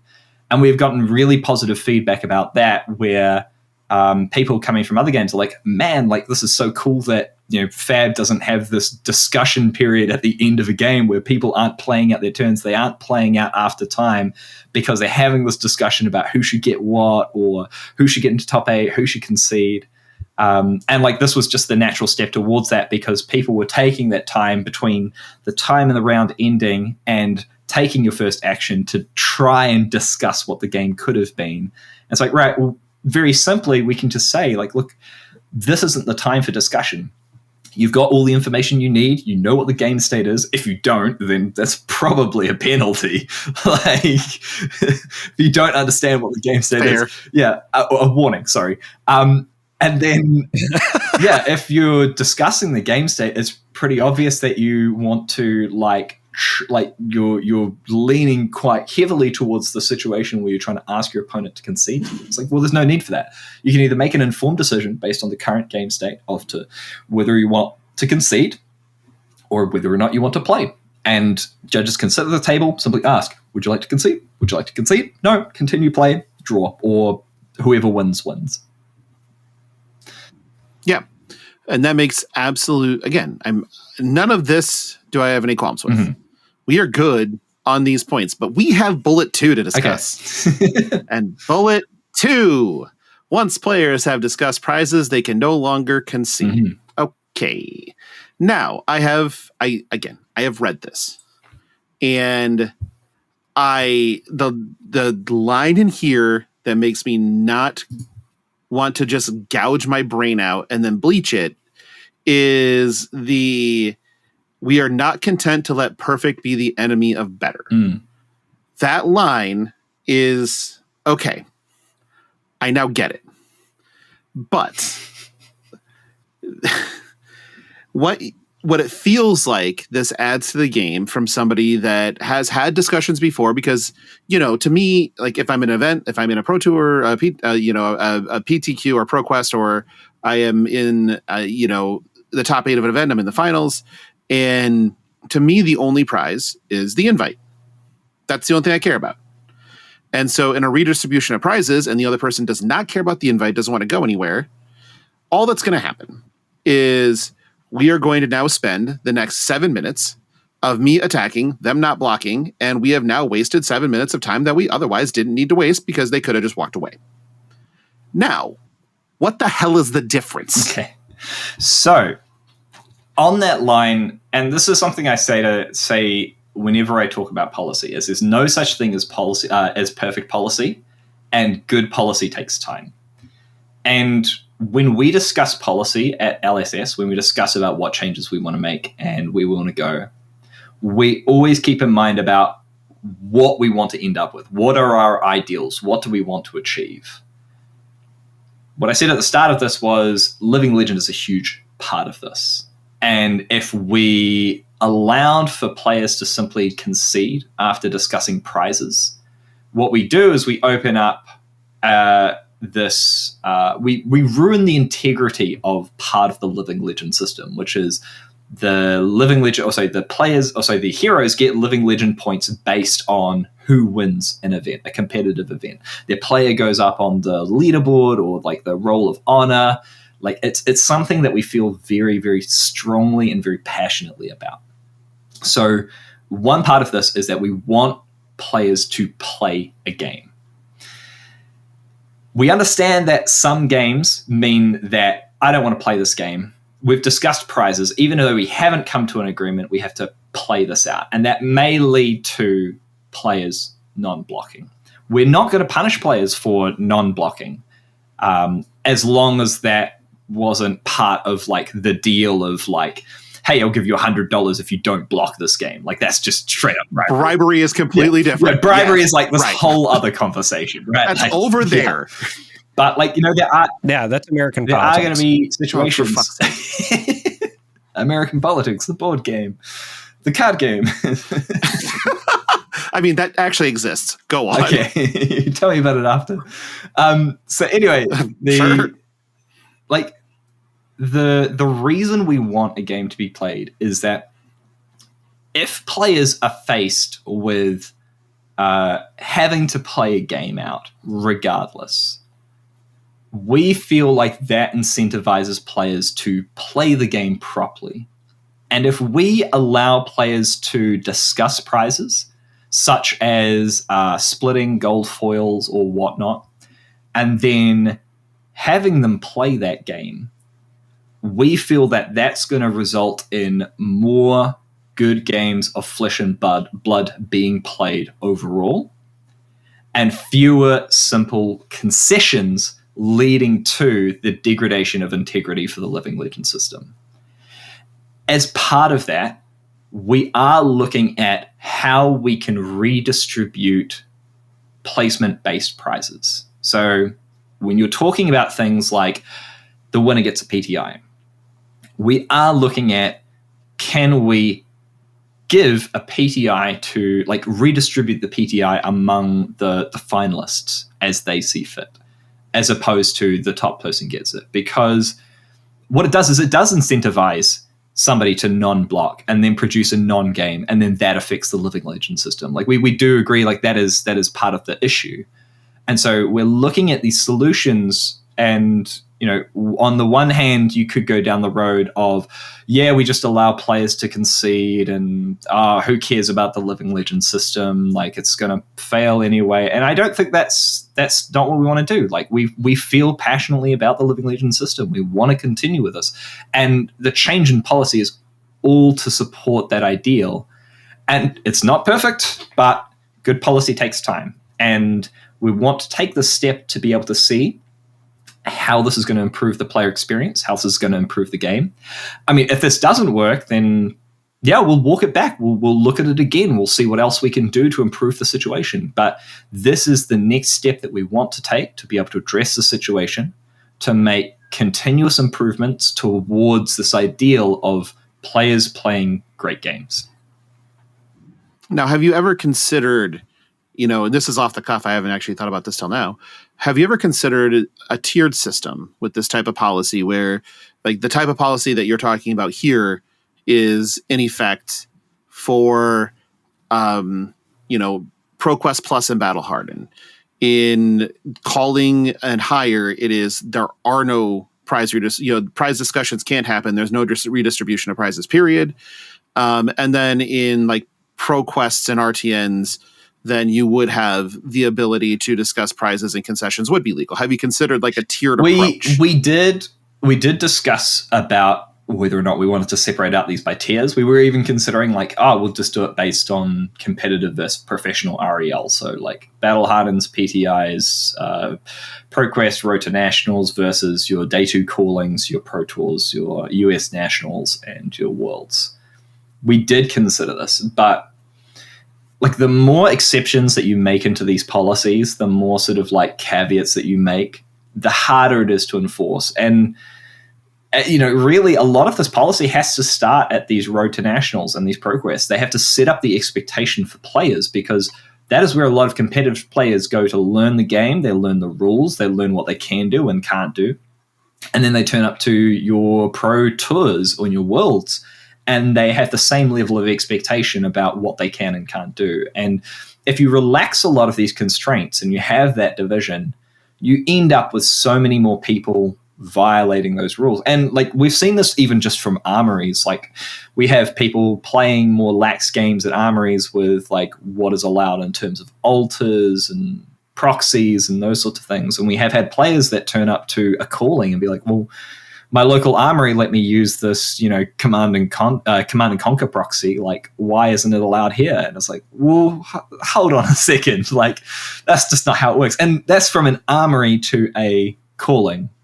So you can imagine, like, if we have these distinctions, like, it is hard for these players to understand the differences between going to a pro quest, which has a judge there, and then going to a pro tour and being like, well, there's a judge there, so same rules probably apply.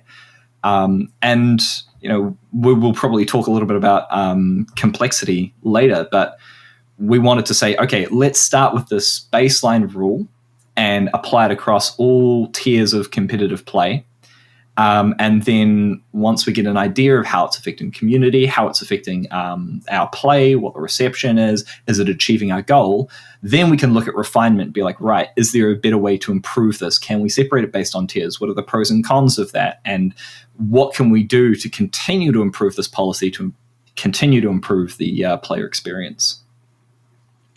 Yeah, the more that I think about it, like listening to you talk, the more that part definitely makes sense, because you have the ability to give PTIs. So you definitely could be somebody that played, at their armory, or played like 3 pro quests and went and had and like prize split and just raked the gold foils when they hit the finals, and then purchased a PTI and then went to the pro tour and then thought that they could do the same thing there. Yeah, that does make sense. Yeah, I mean, like, even just callings, because callings are the highest, the most competitive event, entry, which is open entry, right? And we do have a lot of new players. Like, I've met players who have played one game of Fab and then go into the calling, and it's like, the expectation, like, man, like that. What an entry! What a deep dive into Fab! Like, that is the Majin Bay. Yeah, Majin. That was actually Majin. Very famously, like, learned to play in a weekend and then showed up to one of the callings with us. And then, so for a long time, I used to call him known cheater Caleb Van Patten. Yep. And it's because he's obviously played a bunch of other card games. He's a very great card game player. So even with the crash course, he was doing well. It was a limited calling, and he showed up on the Twitch stream as one of the featured things. And during the course of the game, he's just like making a bunch of mistakes because he's like brand new to the game.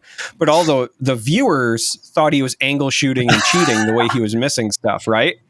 So then, a couple of rounds later, I don't know, 3 or 4 rounds later, he ends up on the stream again. And so like I hop in Twitch and it's all, it's that known cheater again. Like chat's just roasting him, and I'm just cracking up because I'm like, dude, he learned how to play like yesterday. No, this is just Majin. Like, what?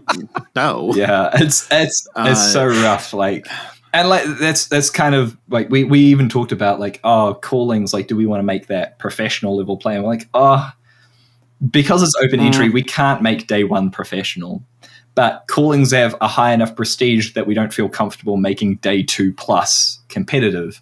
So we still have that split of day 1 is competitive REL, and if you make it to day 2, then it's like, okay, you're at the high enough bar that we can actually play it professional now. That's literally how Magic had done it in Grand Prix forever. That was, I'm sure James like knew that one. Yeah. Because of his competitive background in Magic, where, if you're at a Grand Prix and you make day 2, you go from competitive to professional. I watched a lot of people in day 2 of Grand Prix, like, make infractions that normally would have been like maybe a warning or something along those lines the first day, and then get game lost the second day. So it's a thing. Get your shit together. Like, that's usually when. Never mind. I'm not going to go into that part because it's not on record. But yeah, that's how that was too, where it went from Comp REL up. But like when we're talking about, when we're talking about this policy, and I will just sort of like restate it, no such thing as perfect policy. Good policy takes time. Yes, we are aware of, that there may be issues, that there may be enforcement issues, that there may be people who don't follow these, that, there may be ways around it. Like, we are aware that there are cons to this, but we firmly believe that it's worth us investing the time to try to reach our ideals, to try and achieve the goals that we want to see from our ideal TCG.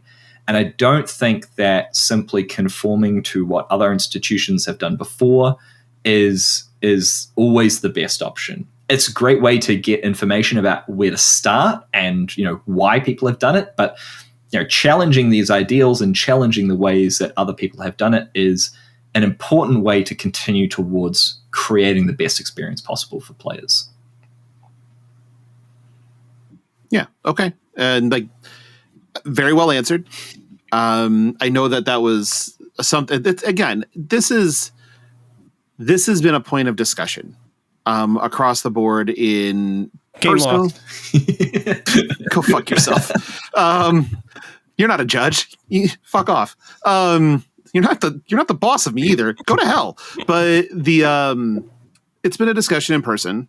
We have, where I'm at, we obviously have quite a few competitive players and higher, that have played at the higher levels as well. And this, this policy kind of, the early version definitely blew their minds.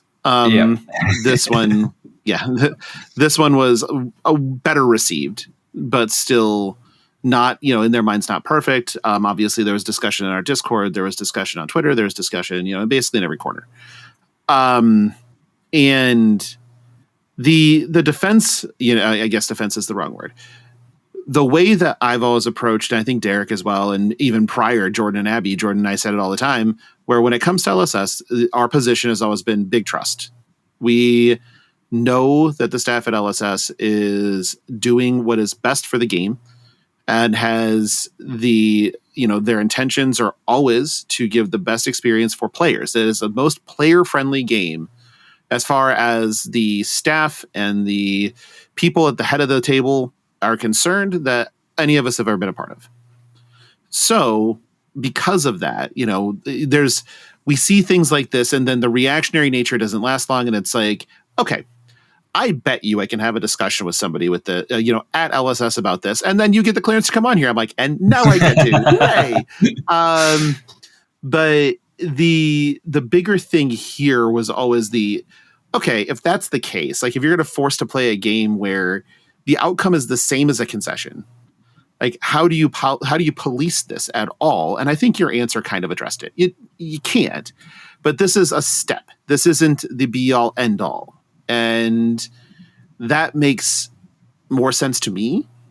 It's less about policing and more about disincentivizing. Yeah. Right. Sure. If you can't stop it, you just want to make it as appealing as possible to play the game. And I know this might come as a shock, but I think it's actually kind of cool that people who make a game want people to play their game. Maybe I'm in the wrong. I feel like that is probably an acceptable position to hold, where you want people to enjoy the thing that you're spending all your time and effort trying to provide to them. Now, being said, I will also go on record as saying that if you really do want that PTI, that gold foil, that whatever, then you strap on your Al Davis and you just win, baby. It's that simple. And that's why I don't have them, because I can't just win, but I accept that. Yeah, you're very good at not winning. So am I, for that matter. But I agree. I don't want to make that choice. My default is always, and again, the reason it's a default is because to me, there's only one prize. And so it's I would gladly sit down in a match and say, hey, do you just want to just swap the prizes so that everything else goes to second, first place takes the invite? And a lot of times they'll get a shirt and then we'll play. But it just makes it so losing doesn't feel as bad. Yeah. Because I think when you lose a lot or when you're second at a ProQuest a lot, I think that's part of it as well. If the placement-based prizes that you can't change the outcome of, somebody has to win. Someone who wants that particular prize has to be the person to win. And if you can decouple that from the game and be right, obviously the person who wins has the authority to transfer that to the second place, then you can have these conversations without, obviously ruining the game, and you can still play a great game. And it's right, if we can get even 1% more of games being played due to this ruling, due to this interaction, I think it's worth it. 1% more great games being played, like that is 1% more towards our goal of everybody playing great games. Like, yeah, I get it. And again, I appreciate the answer. I appreciate the discussion because it's not easy. And again, your answer made sense. I think that, again, the way that LSS cares about its players is very evident. And in this case, the message has always been playing great games in the flesh and blood. Right. And if that's the end goal, yeah, this makes sense as steps towards the end goal. Can you recite the whole phrase, the whole philosophy in one go? No, not right now, but Charmer can. Can you do it, Charmer? Yeah, Kiwi lasers. Close. What? Oh, have you? Nothing. The last time I actually had the actual pleasure of being in Josh's presence, there was a long discussion about Kiwi lasers. It's coming together in the flesh and blood to through the common language of great games. That's the one. Is what playing great games. Yeah, you got it. You could playing. Yeah, you're one step closer to being a judge for Flesh and Blood. We have to take that oath before you get to our judgeship. I always forget the playing great games part because I play the game. They're just not great games. Yeah, your stream, come together stream, in the flesh and blood, and I play. Yeah, your birthday stream fucking illustrated that. It's goddamn donkey. Hey, listen, I had that great game against Victor on New where they let me banish all of the cards and then play all the Guardian cards against them. Then there was this card's ephemeral, so I got to play it now because I can't arsenal it. And all of us were like, I was tired. Okay, that's not how that works, Darick. But we're on a stream delay, and he's already past that point. It's like donkey. At any rate, next section. I mean, and this again, we're on fun ones. Is slow play. Yep. Now, slow play. I you might not have known this, but I was a Magic judge, and slow play was by far the hardest thing to adjudicate. Mainly because you get called over. Can you watch my opponent for slow play? Inevitably, the player picks up their pace. It's like, okay, I think there's nothing to see here. You walk away. Here's the second judge call because they've slowed down again. And effectively, you feel like you need to babysit an entire match. And that is the worst feeling, especially when you're one of two or maybe the only floor judge. And also, the other part of this that has always been troublesome is that there's no metric for slow play, and there never has been in any game. There's no, you get this long to take your turn. Chess clocks have not been incorporated. There has been no stopwatches or anything else. But people have been asking for that shit for decades now. And they'll keep asking, and we won't give it to them. Correct. Because why would you ever increase the logistics of a tournament in such an asinine way? Yeah, I don't know. If you spend most of your card game pushing a button on a clock, you are not playing a card game. Correct. Yes, I'm with you. So I guess my questions here were more in the ways of what is the LSS philosophy and how do you teach your judges to adjudicate slow play? So when it comes to slow play, I'll take a little bit of a step back. Slow play is not just addressed with judges, it's also addressed with player education as well. If players understand what slow play means, it means we have fewer infractions being caused. And with the Back Alley Oracle update, one of our motivations moving forward is to increase the education not only for judges but also for players. When it comes to judges specifically, our guide is that it is subjective, that it is hard to get right, that it isn't a 30-second you've got to make a decision. Like, we're not roping an opponent essentially, or roping a player like you would in Hearthstone or what are they using? Arena. Yeah, or an Arena, or what are they using? Yu-Gi-Oh? They have like something on that as well. A crime? Yeah. No, that's different. Yeah. That's the physical Yeah. things. Oh, that's right. But the,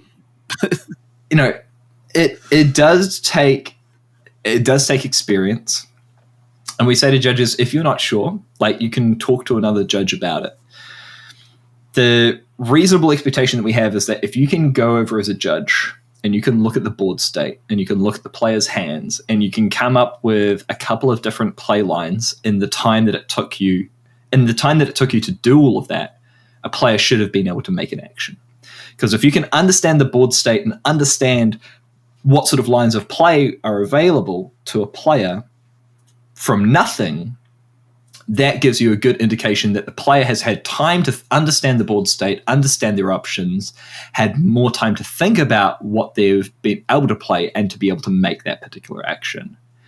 And I sort of emphasize this in the Back Alley Oracle article, is that one of the things that I think a lot of players misunderstood about what our slow play, when we talk about slow play, what it means is like, oh, well, if I don't take more than half the time of a round, then it's not considered slow play. And of course, I can understand that, like, professional players or players that are very competitive want to try and get every edge that they possibly can to be able to look through their opponent's their graveyard, like work out what's in their deck, their opponent's deck, work out these minute percentage points. But in reality, the longer that you take as a player to decide your actions, the less fair it is to the opponent, because they have to wait for you to make that decision. And I think not incentivizing, but educating players to make those decisions and understand that we're trying to play fair games between players, and that it's not just a division of time. It is like, this interactive game that we're trying to play. I think that is going to decrease the amount of slow play that we see. And then if we increase the judge education about when to step in, what the procedures are, how to, customer service that shit, essentially, then that is also going to increase player education and also decrease the amount of times that disincentivize slow play as well. And it's going to take time. Like, it's not going to be perfect. As I said, no policy is perfect. Good policy takes time. And, we will see an improvement. And I'm confident we will see an improvement. And I think we are already seeing an improvement, but it's not going to be perfect. We are still going to see games on streams take longer than you would expect to make a specific move, or, we are going to have some rounds go over time because, some players got a judge call and then they played slow and went to time. There are going to continue to be that issue, and it is an ongoing problem. But as you said, we're not going to be introducing clocks because we're trying to create an environment of great games, and that is the cooperation that requires the cooperation of both players to be playing at a reasonable pace. Well said. Slow play is a touchy subject with me because that's my one negative experience with a flesh and blood judge. But I do have a hypothetical that I want to ask. Sure. How many bites of a ham sandwich can one take before it's considered slow play? It's a loaded question because I can almost guarantee you I know specifically who you or what you are referring to. Listen, unrelated to this question whatsoever. I love you, Brody, you absolute mastermind. He knows I adore him. But just hypothetically. Hypothetically. It would depend.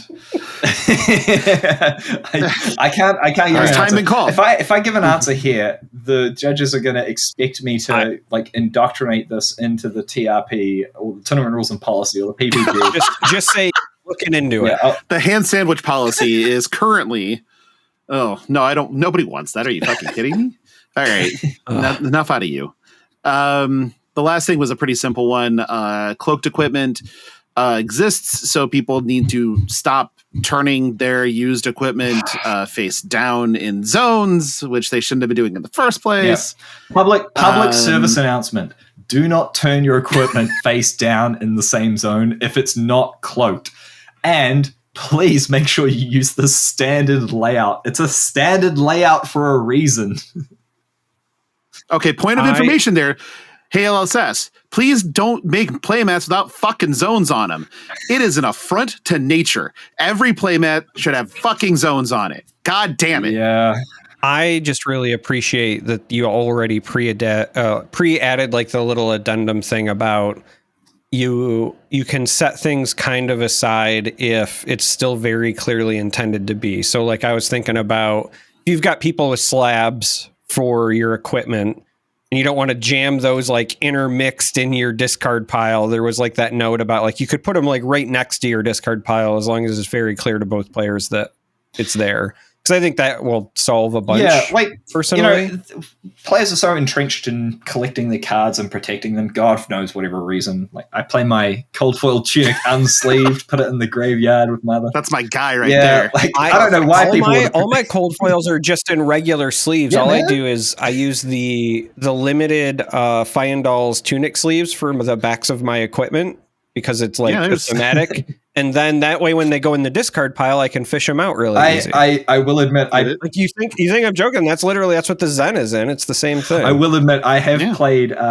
back in the day. I played a heart unsleeved back in Alpha. That was, I think back on that Riffle day, shuffle that thing. Who gives a shit?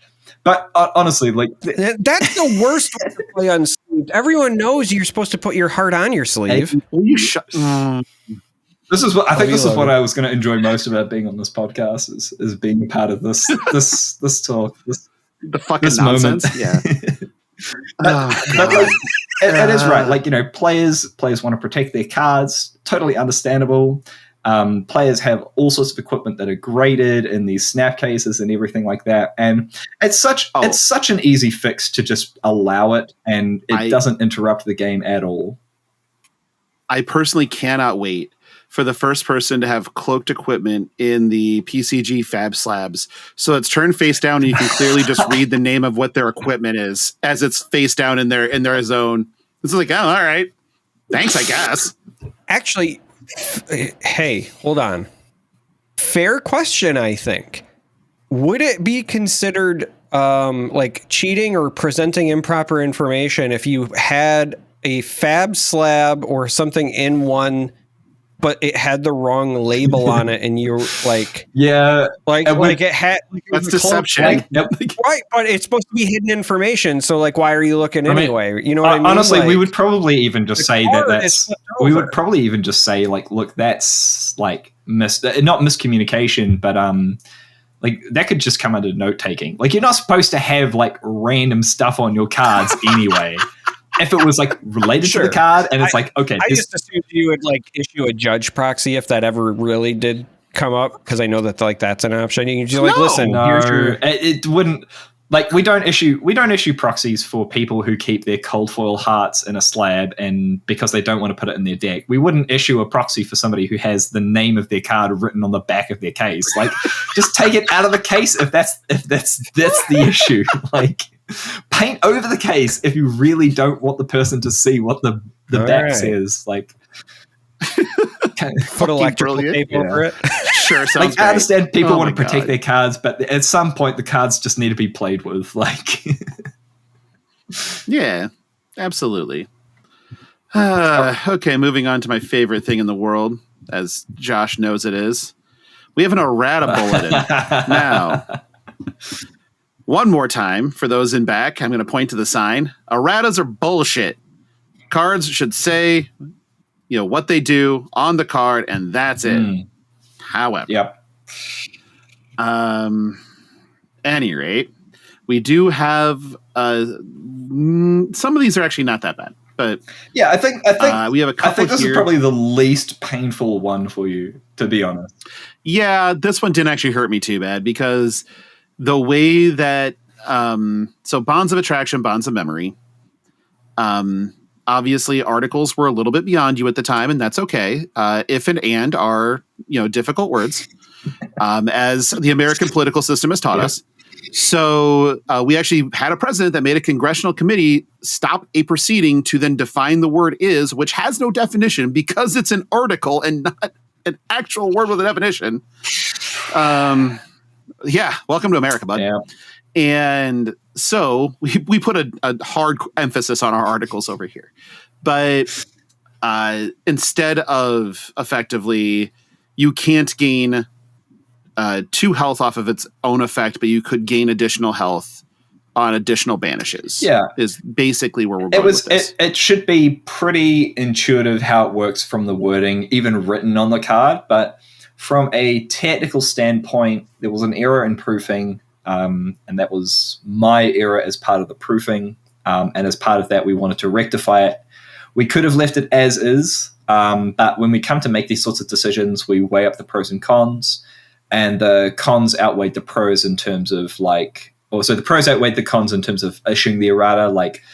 The card becomes stronger and limited and constructed if you don't errata it. It also becomes unintuitive, and players won't understand how the card works even based off the current wording. So we're like, right, let's update this. It's a 1-word change, and it just creates a much better quality of life for players to have this backing you up. It's all very. This one didn't bug me. It's all technical stuff, and if you're super interested in syntax, go read the Errata bulletin. It'll explain it a little bit better. Yep. The second one is Endless Arrow Gaze the Ages. Basically, they've been an errata to say return to their owner's hand. Yep. With their effect. Back in the day, it was just return to your hand. The original syntax didn't take into consideration that cards could be played by your opponent.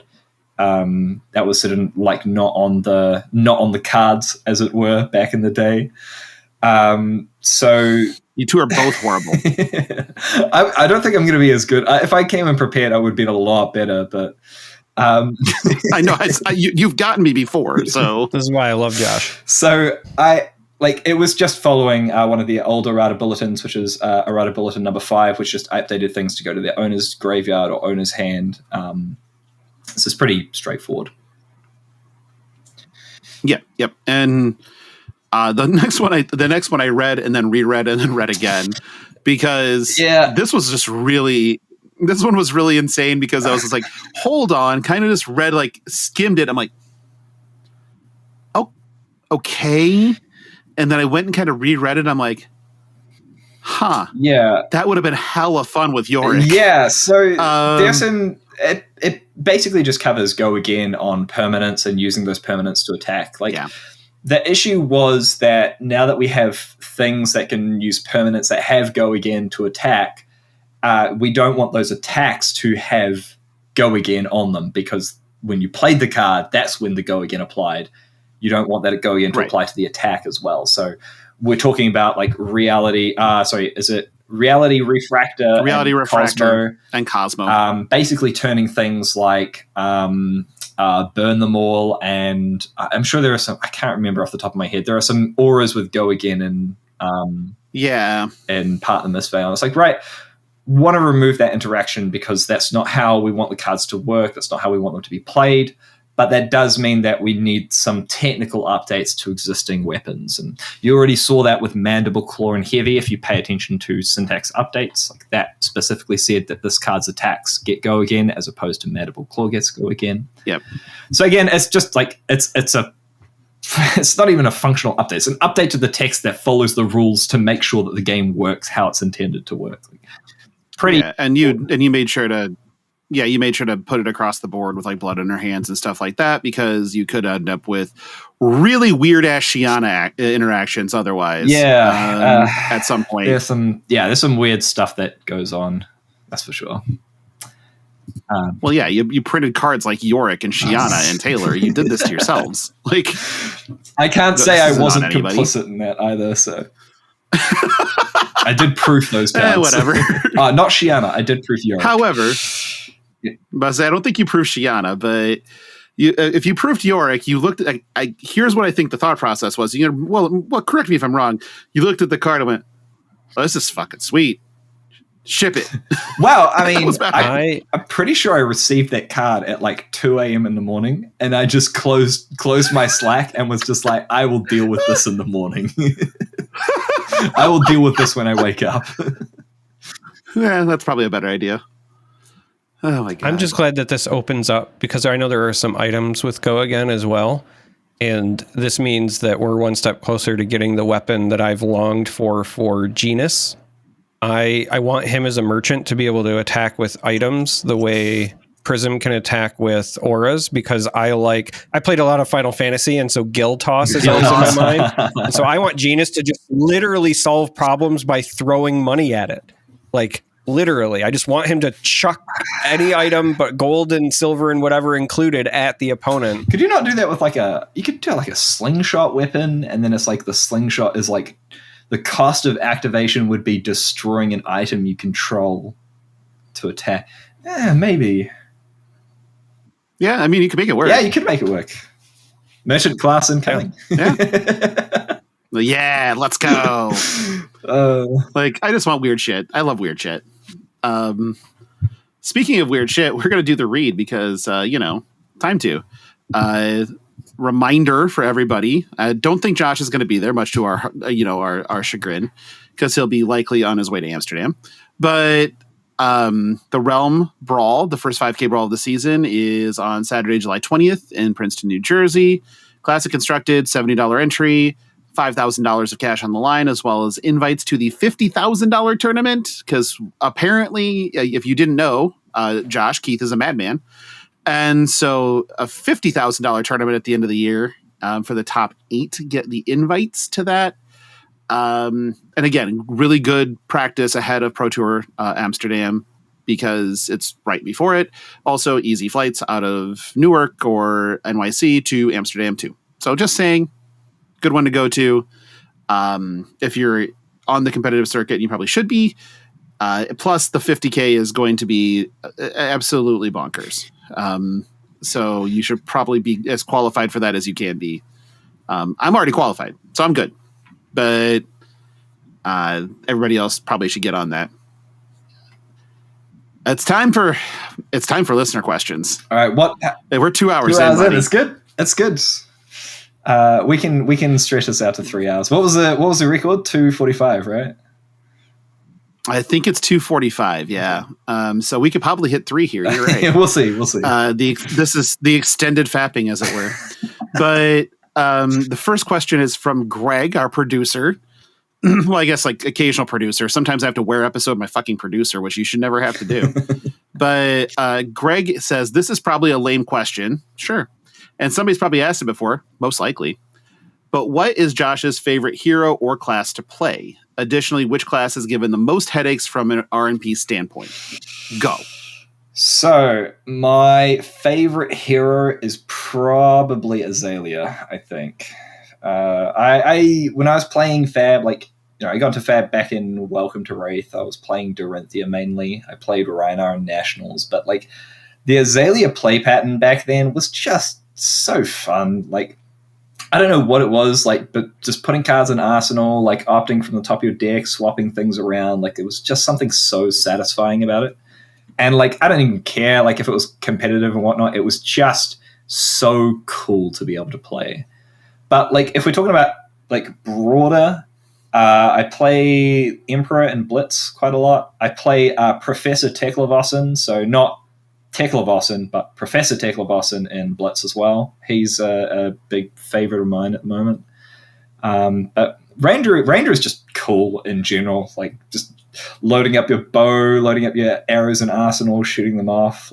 It's just something so specifically physically appealing about moving cards around like that, to be honest. In terms of that's why Crown of Seeds is so fun. Yeah, that's why Crown of Seeds is so fun, right? Just wait, we'll get an Earth Ranger. Oh no, wait, hold on. Crown of Seeds is banned now, right? Yeah, so thank God. No Earth Ranger. We don't need a fucking Earth Ranger. We don't need Earth Brute. No, stop it. But I keep saying that the nightmare of Earth Brute will be a reality someday. Please no. Channel melt pulping is something I don't want to see in my life, ever. Oh, God. That would be great. That would be great. No, that's horrifying. God, you fucking psychopath. So heroes that give me the most headaches in the RMP stand. Shiana is the worst. Just hands down, Shiana. There is no I mean, Yorick is just a hypothetical. Like we all, when we do proofing and when we do like development and rules and whatnot, we always consider that Yorick exists, and we always consider like, okay, if we play this card with any other card, like what are the interactions? Like, does it even matter that Yorick exists or not? Like, we just have to think about those sorts of things. But Shiana is so intensive from like a rules perspective that it's like, oh, it involves my least favorite part of the rules, which is staging, and I am gonna rewrite that whole section one day. So Shiana is the worst. I mean, I love playing Shiana. Oh, I just realized that I'm Yorick. Why? Because you're problematic?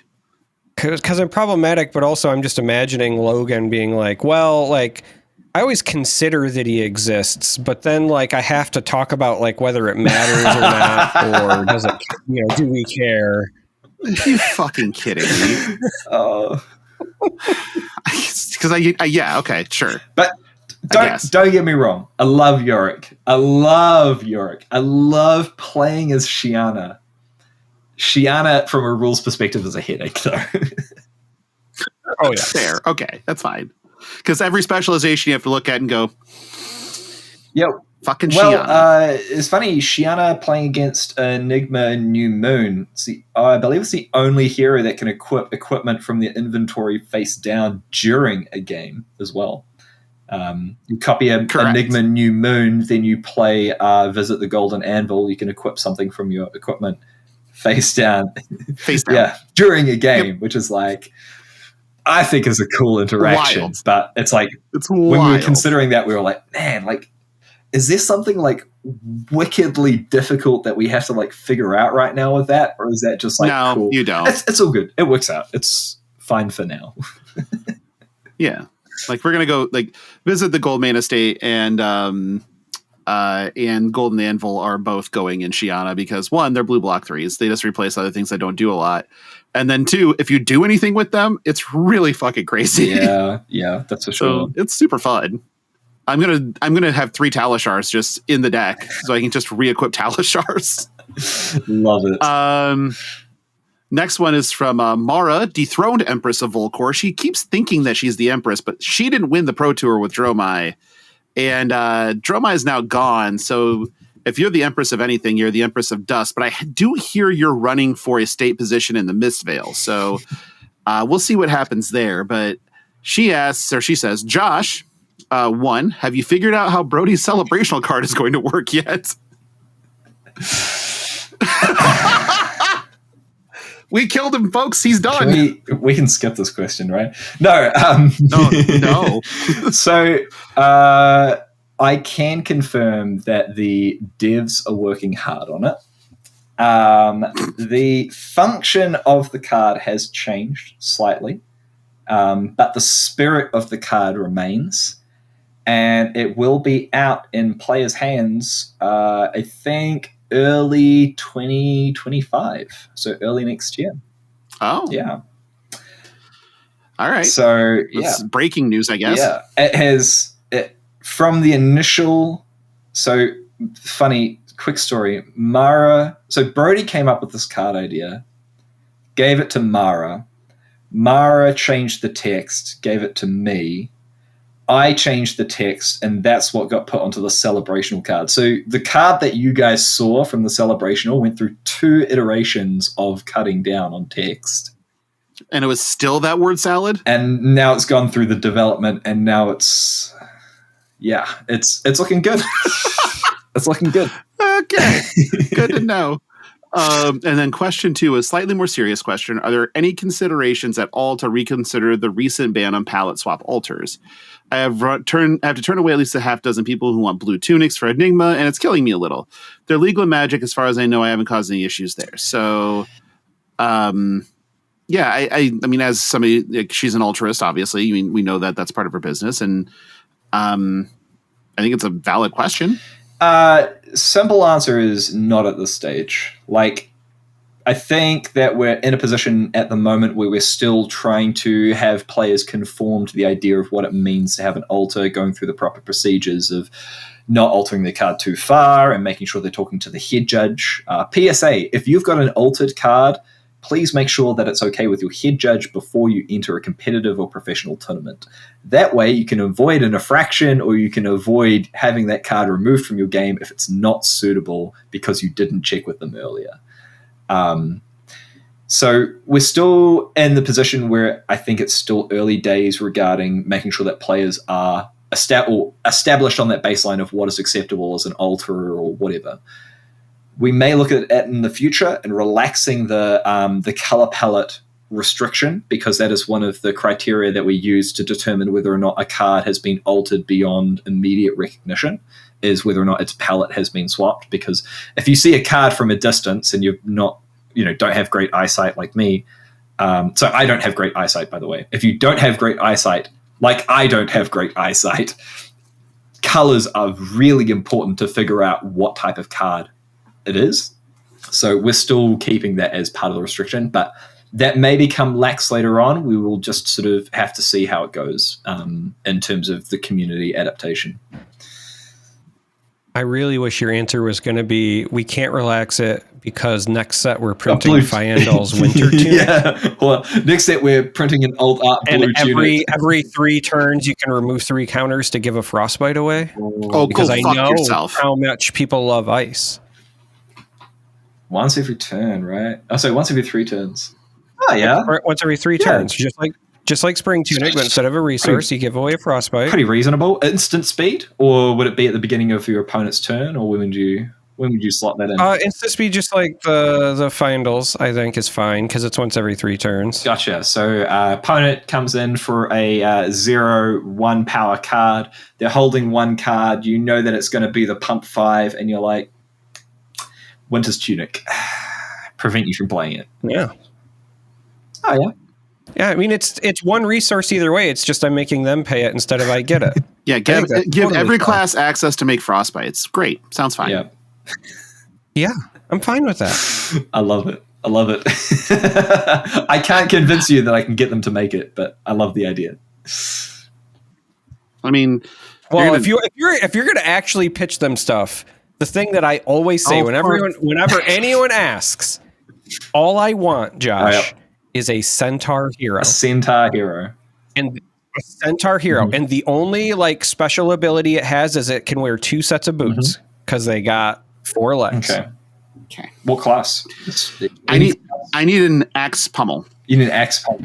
I would even... So here's the thing. Knowing that I'm underpowering this by saying this out loud, I would even be fine if you made it a guardian, knowing they don't have real boots anyway. I just thematically love the idea of a 4-legged thing getting to wear 2 sets of boots. Double civic steps. Yeah. Gotcha. You're exhausting. But why so swords and daggers have razor reflex. Mm-hmm. Clubs and hammers, it, that have pummel? Why don't axes have something? I don't know, to be honest. That's a good question for James or the devs. He's a rules guy. Yeah, I was going to say that you need to ask that question to Brian. Oh, will you shut the like I said to people, they make the cards, they balance the game. I just make sure that what they do works in the rules. That's fair. Next one is from Donnie K, and I'm interested in this one because I don't know if it's changed and it's just been wiped, but his question is, why is the Errata update that came out regarding snag so counterintuitive? Why on earth does it work retroactively? Does it? So it does work retroactively. Now, the reason it is that back in, I think it might have been CR 2.0. I was going through and solidifying the expectations of rules around how we do effects. And it basically comes into what we have at the moment, which is called staging. And the problem with staging is that, well, not the problem, but the solution that we wanted to do with staging. You're a Magic judge. You know what layers are in Magic, right? Correct. So in Magic, timestamps are super important in layers, right? But the problem with Fab is that we have so many effects that either start in play, stay in play, which is like, what are your timestamps of the 10 cards that start in play?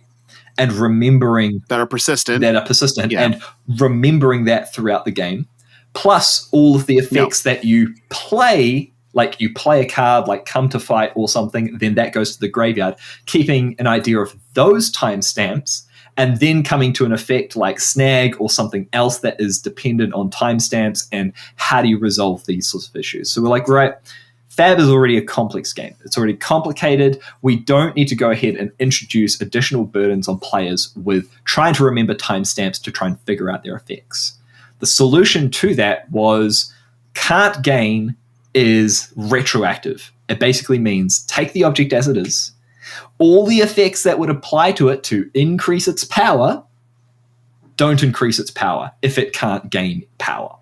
And we're like, right, that is the baseline rule that we want to rule Fab with. And yeah, it's different to MTG. Yeah, it's different to Yu-Gi-Oh. Yeah, it's different to this and different to that. But considering how Fab is built, what we want to achieve, especially with the player experience and how complicated it can be, we're like, we want to make this decision to move away from what other card games have done and move away from the system that we had before to try and streamline this process. And once you understand it, it's not that hard to apply everywhere. And yeah, it does mean that Snag's reminder text doesn't do what it's meant to do. And that is really unfortunate. But reminder text isn't rules text. And we use that as part of the justification of why we went ahead and did that for Snag. And that's why Snag seems counterintuitive when you read it and you realize it doesn't work how the reminder text says it works anymore. Make Snag great again. Yeah, make Snag great again. I mean, Snag is... It's actually really good suddenly. Yeah, it's actually a lot better than people give it credit for. Sure is now. Like, woof. Because, I mean, you can even... Because theoretically, and correct me if I'm wrong, again, please do, but if Enigma is attacking with an aura, with a bunch of +1 counters on it, would Snag reduce that power? No, because it only reduces the power of attack action cards from their own effects, or attack action cards from their own effects, or the effects of attack reactions. Against noob, it is really, really good. Really good. Really good. But we also, I think, need something that makes it so that that stupid mirror guy Enigma card is we can manifestations of mirror guy, right? Yeah, that one is a goddamn nightmare. It's a good card. Yeah, if it hits you once, you're probably in trouble. If it hits you twice, the game is over. Experience, it's me. Next one is from Jay Talks a Big Game. Great name. Can you clarify how true text is enforced and what resources are available for players during a tournament to use true text? Yeah, so true text at the moment is still in the card database beta. So we're not using true text at the moment to rule how a card should function because there are still some errors, like we saw with Enchanting Melody and Down But Not Out. Was it Down But Not Out? Down and Dirty. Down and Dirty, that's right. Down But Not Out is a whole other thing. We'll get to that one. Yeah. But so we are in a position at the moment where we're still making sure that the integrity of their data is super high. And once we come out of the card database beta, it will be essentially the equivalent of like what MTG has with Oracle text. It will be how cards are ruled by. In terms of how they're available to players, players can always ask for a judge to give them the information of a card. And it follows similar rules to what you would expect. You can't just be like, give me every card with combo. If you can uniquely identify a card or describe a card to a judge or convince them that you're talking about one specific card or cycle of cards, like a red, blue, yellow of a card, then they can go ahead and be like, cool, I'll get you the text or the properties of that card for you. And I think that's reasonable. I don't expect that every player needs to know what every card does to be able to play Flesh and Blood. I don't think that it's reasonable to be like, right, we're not going to give you any assisted information. But at the same time, it's just not logistically possible to have judges requested to be able to give you every single card your opponent might have in terms of an attack reaction. Like, what are the attack like, give me every assassin or generic attack reaction this person could have in their hand. Like, that's just not feasible towards gameplay. So when it comes to true text, like, we're going to be looking at making sure that the judges have in future available the true text is super quick to be able to pull up for judges, so that when they arrive at a table, play has a question about a card, you can just be like, cool, that card, here you go. Like, this is the true text for that card. And there might be other applications for like looking up true text and whatnot. I know, like, obviously at the world premiere, we created a card catalog for the premiere, and that had the Japanese translation and the English translation. So like, that is another way that we were exploring, making sure that players had the resources available to them to have the true text of a card, and that cut down on judge time significantly as well. So there are other ways that we might be able to explore true text, but for the time being, that's the current plan. Gotcha. Next question is from Stoop Kid. Context. Perspective of a shit player. This game feels overly complex rules-wise, and often acts as a gatekeeper to folks competing, so much so that rules knowledge has become a silent secondary requirement to play competitively. Question. Is there any plan to streamline the rules of the game as more content mechanics are developed, or can we expect the game to become more complex with time?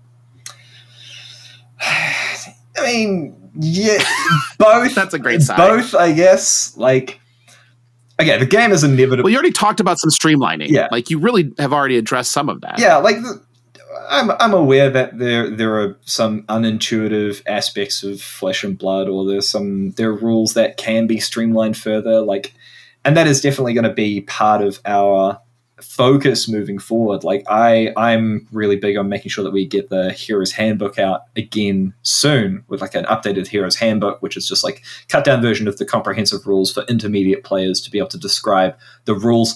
And I hope to also include as part of that, like, a cut down version of the tournament rules and policies, so that players understand what their expectations are when they turn up to a calling, for example.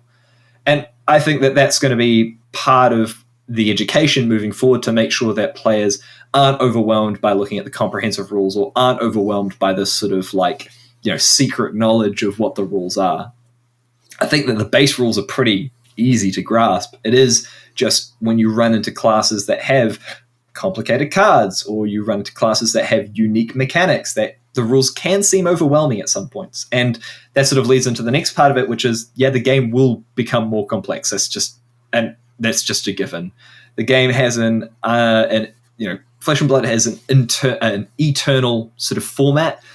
You're just going to be keeping more and more cards in there, whether or not they're just generic or whether or not they're specific to a class. There are always going to be new and interesting mechanics to keep people engaged and to explore the game further, and that will add additional complexity to the game. But every mechanic that we add will follow the base rules of Fab, and we'll take a lot of what Fab has that's unique to it, in terms of like either its staging, its optional effects, how you do targeting, how you do resolution of effects or replacement effects, and all of these things that make Fab unique rules wise will consistently apply to these new mechanics as well. So yes, the game will get more complex, but once we streamline the entry into the basic rules and the basic understanding, you'll be able to apply that understanding to be able to interpret the new rules or the new mechanics, and it should be an easier experience from there.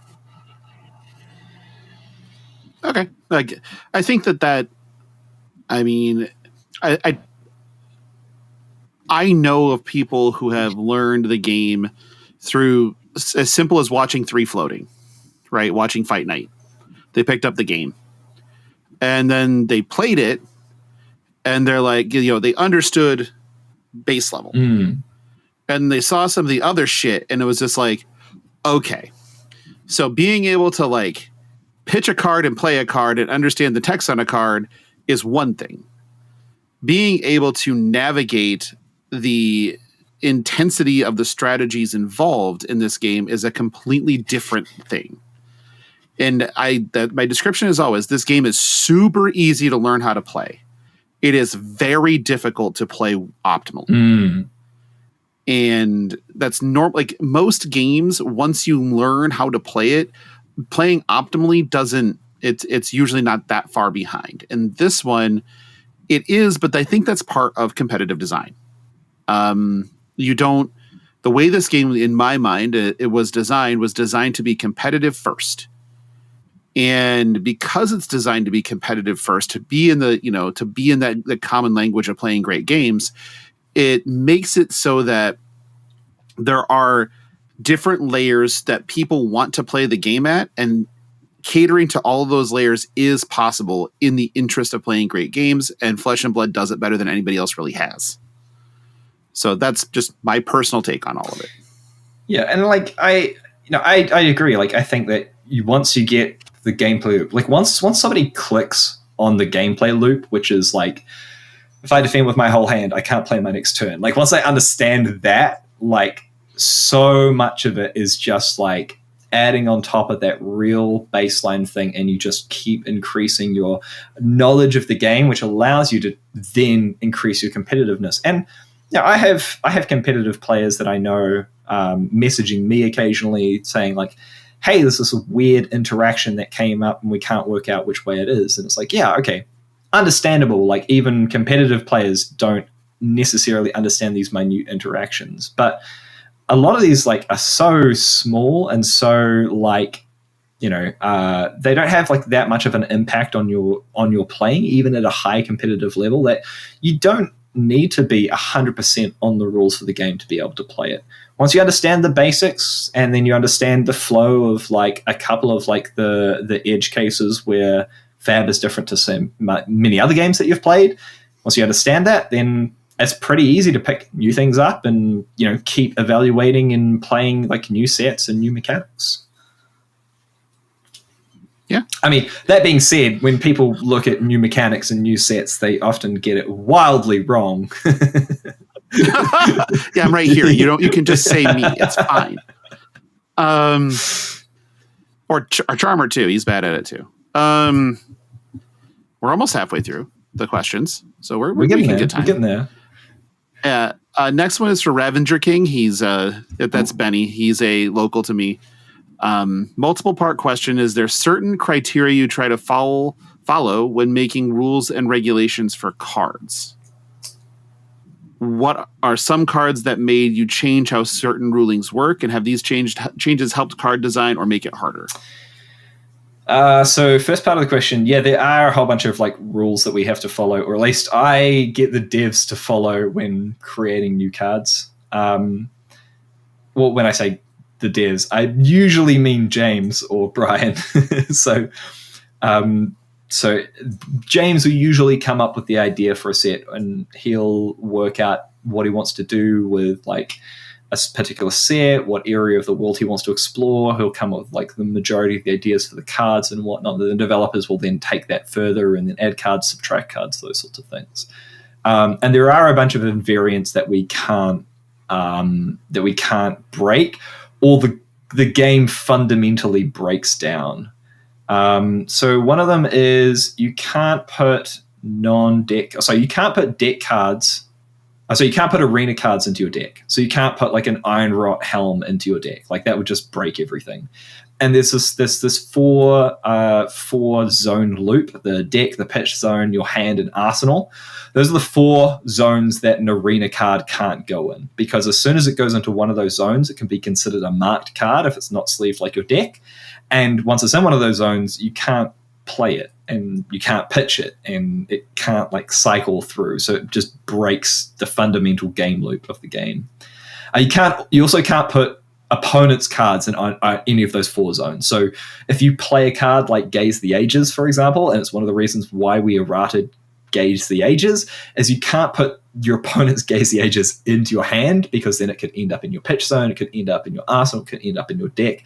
And all of those 4 zones have certain rules around them that you can't allow your opponent's cards to go into. So that is like a design constraint over specific effects. There might be some crazy UPF stuff you could do, like where we don't care about marked cards, but that is part of it. I'm trying to think if there was like another one that comes to mind.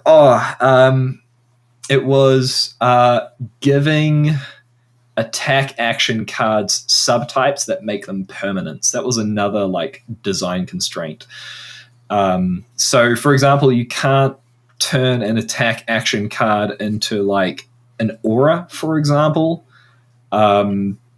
It's really weird. Like there's so many like weird interactions and rules that it breaks when you turn an attack action card into a permanent, and it's just because we've made the assumption that an attack action card, once you've played it, it goes onto the combat chain and attacks, and then once you've done that, it goes into the graveyard, and it shouldn't stick around. And as soon as you add like a subtype onto it, it sticks around, and then things start to like fall apart from the rules perspective. And we've had some cards that like have forced us to change rules. Like before my time, we had Seeds of Agony. Seeds of Agony was, yeah, I know, right? Great card. But fun fact, Seeds of Agony was the driving force behind attack triggers. So you know how we converted all of our cards to when this attacks, to tell you, you know, when this ability results. It's part of Seeds of Agony, because we wanted not only the trigger to be its own like object in terms of arcane barrier and all that sort of thing, but there's also an issue with ordering these particular effects, i.e. if you've got a whole bunch of effects that you add onto the resolution of a card, what order do these added effects happen? And turning them into triggers basically gives you agency to be able to resolve them how you want. And that solves the issue of ordering. We did some other things like Flicker Wisp changed the rules around replacement effects being applied before prevention effects. Scour changed the rules around 0 damage being counted as an event for buffs. Emperor changed the rules around what an attack actually is, because you attack with the Emperor and then you've got because you attack with you swap out the Command and Conquer. And then Reality Refractor, we talked about that one with like Go Again, for example. So there have been a bunch of cards where like, you know, the design has come through and it's like, right, it doesn't fit within the rules. We've got two choices. Either the card can't exist or we change the rules to fit it. Usually we change the rules to fit it. Very rarely do I ever shoot down a card idea or say that it just won't work or will fundamentally change the game if it gets printed. Very rare. But it has happened.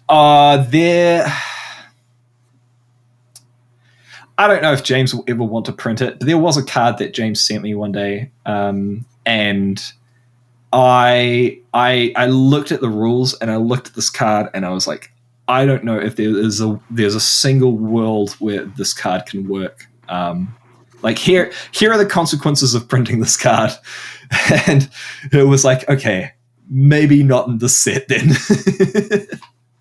Oh, yeah. Oh, it's still on the plate. Yeah, huh? maybe. Okay. I mean, maybe there's some tweaks or some changes that we can make. But at that point in time, I was doubting my ability to be able to change the rules. I mean, I might be able to now, but it was quite early on when I became rules and policy manager, and I was like, I don't know if I can do this.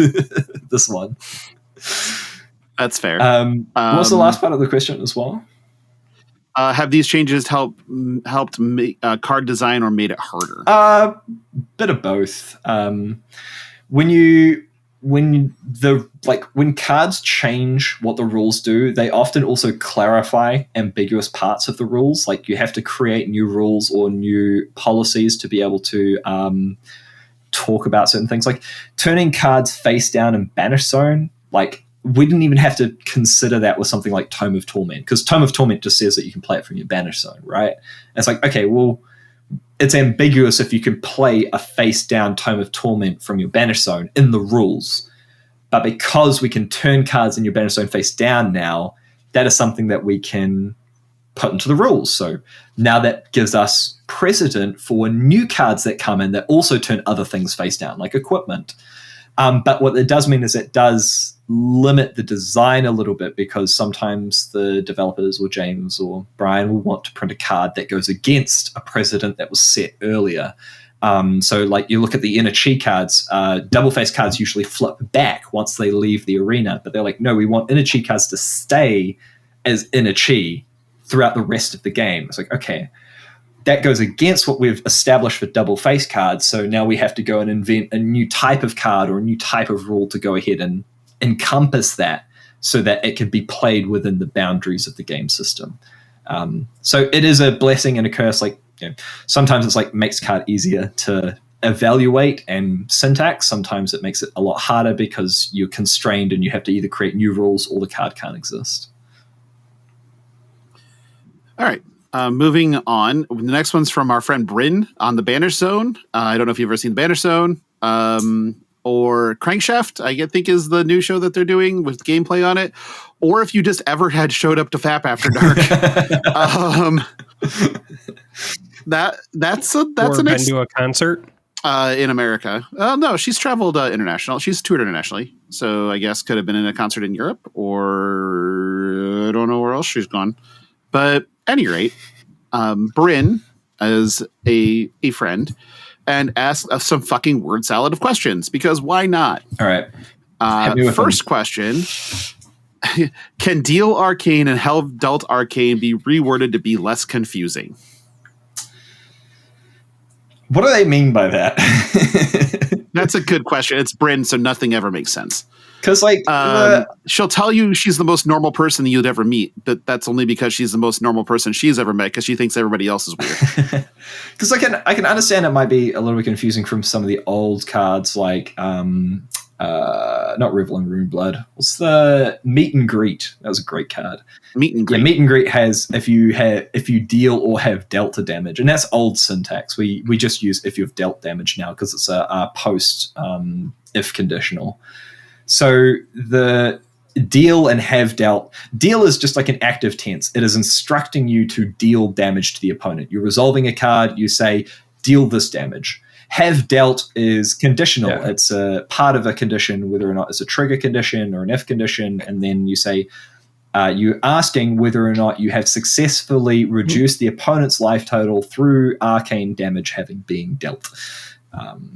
It's the same as like drawing cards. Yeah, I think this is the old wording. Like, I think what she's referring to, I can't remember the exact example, but I want to say that there's some older cards that say, if this deals arcane damage, then...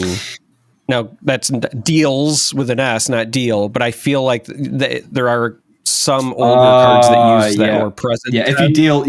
if you deal 6 or more damage this way or whatever.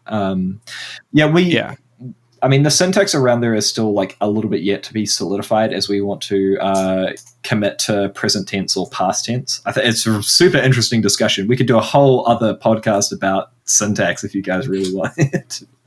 But actually, I would do that, honestly. Yeah. Next time, episode 260, right?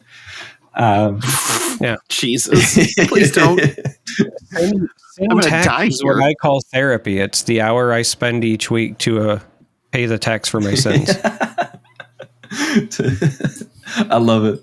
But if you deal something or other this way in present tense, it's still up for debate as to whether or not we're going to commit to that syntax. But it's the same as if you have dealt X damage this way in that particular circumstance. Otherwise, it's strictly deal as active tense for discrete resolution effects, and have dealt as if conditional when, or conditional in general.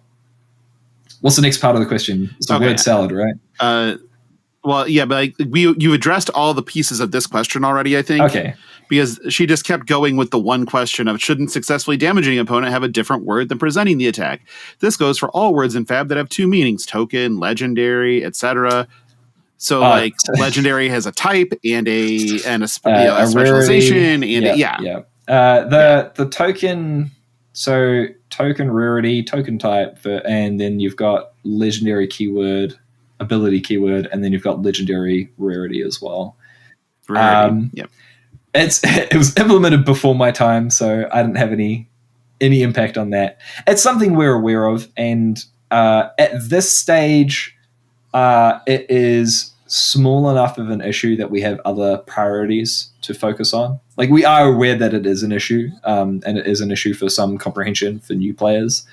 But I think it may take a little bit more time while we sort out other priorities, like making cards good and making great games and focusing on organized play, before we commit to changing that system again, because it was changed like a little bit with like we did change rarity we removed super rare as a rarity, we introduced Marvel as a rarity.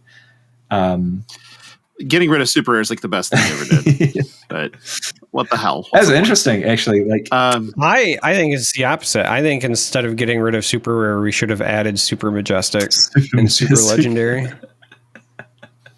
And then we should have added the ultra super fabled, ultra rare, ultra majestic, ultra. Your brain is turning to mush. Like you need to stop. But no. Her second question is, there are a couple rules interactions that the community seems to believe are bugs. For example, the silent stilettos, instant speed destruction thing. My sense is that in a digital game, these issues would have quickly patched out to work as intended. But since your options are rules articles and paper erratas, it seems that corrections have to be relegated to a rising level of severity before they're changed. If this is true, how do you all decide on how and when to make a correction? I'm looking at the time, like, all right, how long do I need to expand this answer out to get the longest? Oh no, you are going to go over. Like point blank, you are going over. Right. So in terms of like looking at severity levels and whatnot, like it's fixing rules is preferable to doing an errata. Like if there's a card that is problematic, like sometimes we can update the rules to make that card work how we want it to work. But the problem with doing the rules aspect is that, again, like we said earlier, it sets a precedent for other card design, and sometimes that can limit some things. So you look at Forked Lightning, for example, like that limited design. It's like, all right, we'll change the rules to how we want it to be. Forked Lightning will suffer somewhat compared to what its previous form was. And then there's errata, and it's like, right, we've got to weigh up the pros and cons of what a player will encounter when they play this card and what the expected result is going to be. You look at something like Blizzard, for example, that meant that you could remove Go Again from allies because and they couldn't pay the 2. And it's like, right, that was a pretty easy errata because it's always meant to be the controller.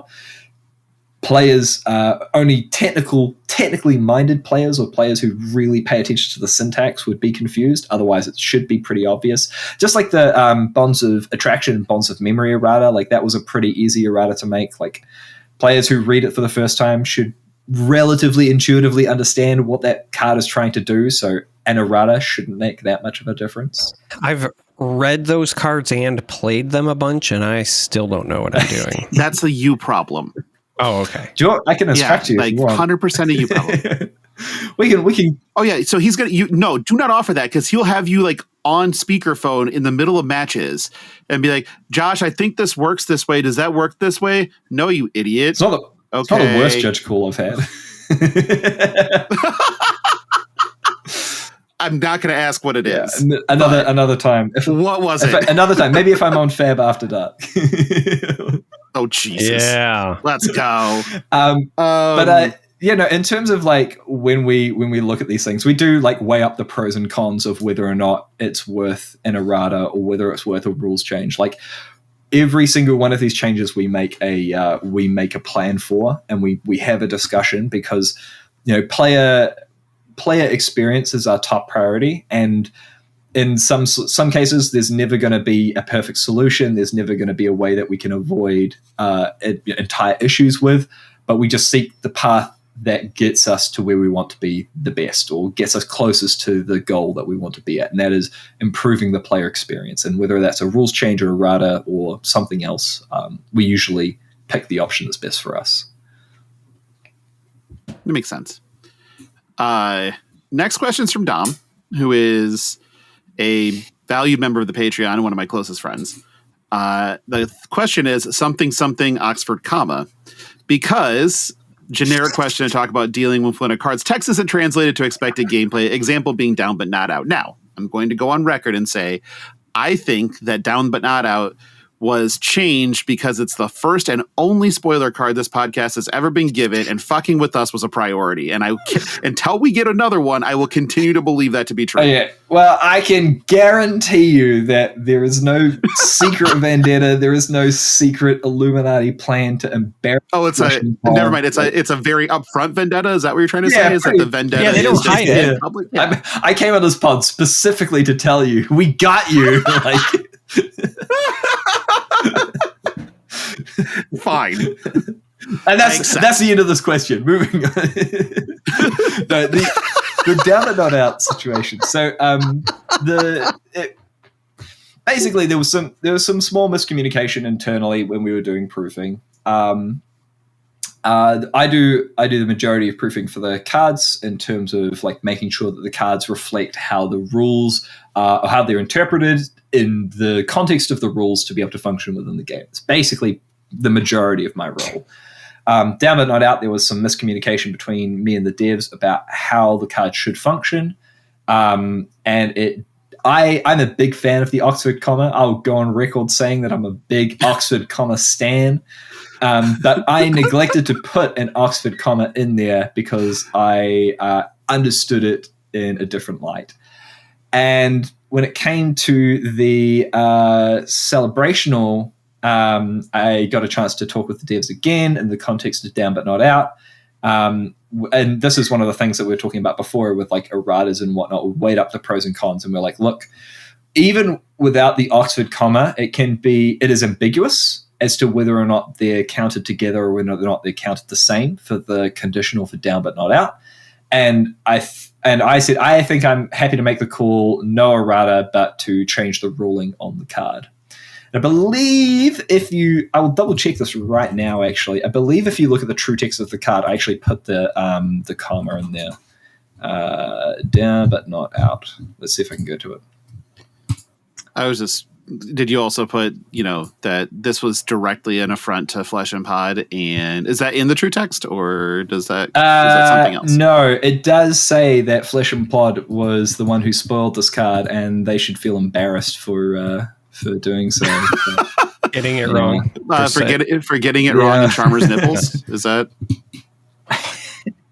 Yeah, they're still cold, aren't they? So every time the true text is, and like this is why true text is so great will be so great as a tool for judges and players moving forward, is like they can see what this card says in the official database.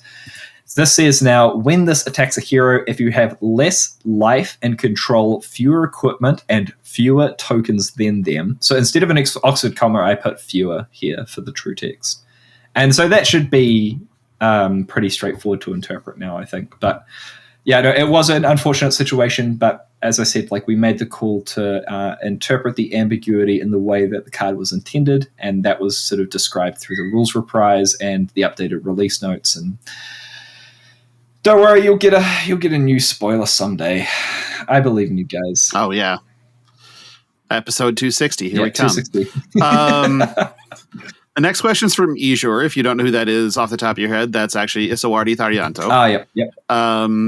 Yeah, one of the best people on the planet. Like, that dude is great. I love him so much. Question for Josh: what's your next Fab event, and will there be any New Zealand chocolate again? Yes, 100%. Amsterdam in July. I'm probably going to go to New Zealand Nationals, and then I'll be Osaka in November. Unfortunately, I couldn't come to Tokyo. I wish I could, but life commitments and those sorts of things get in the way. Well, get in the way. They're a higher priority. What about Camp Greentree? What about Camp Greentree? Bro, I've been asked that so many times. Come to Camp Greentree. Let's go. Not this year.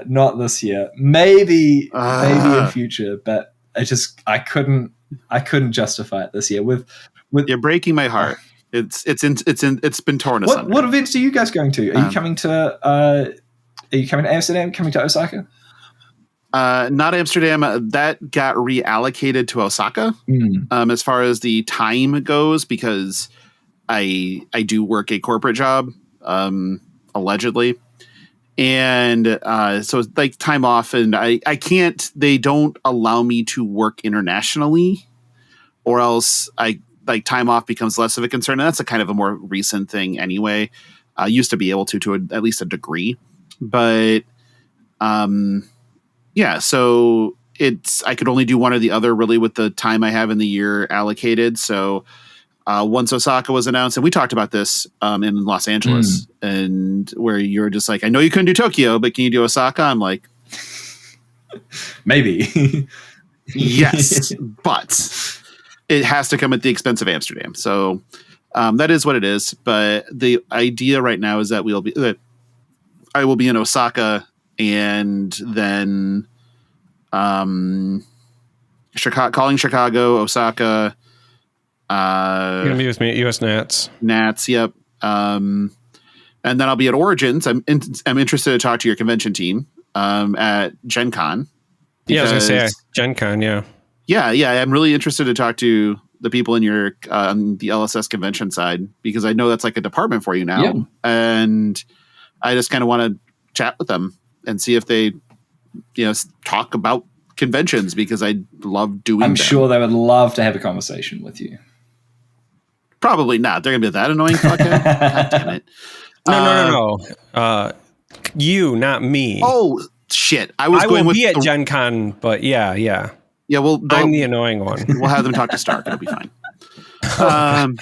Yeah, right. Yeah, I'm currently planning something very similar. I was planning on going to Amsterdam till Osaka got announced. Much like Logan, I also work a day job, and I have limited vacation days, and I try to save.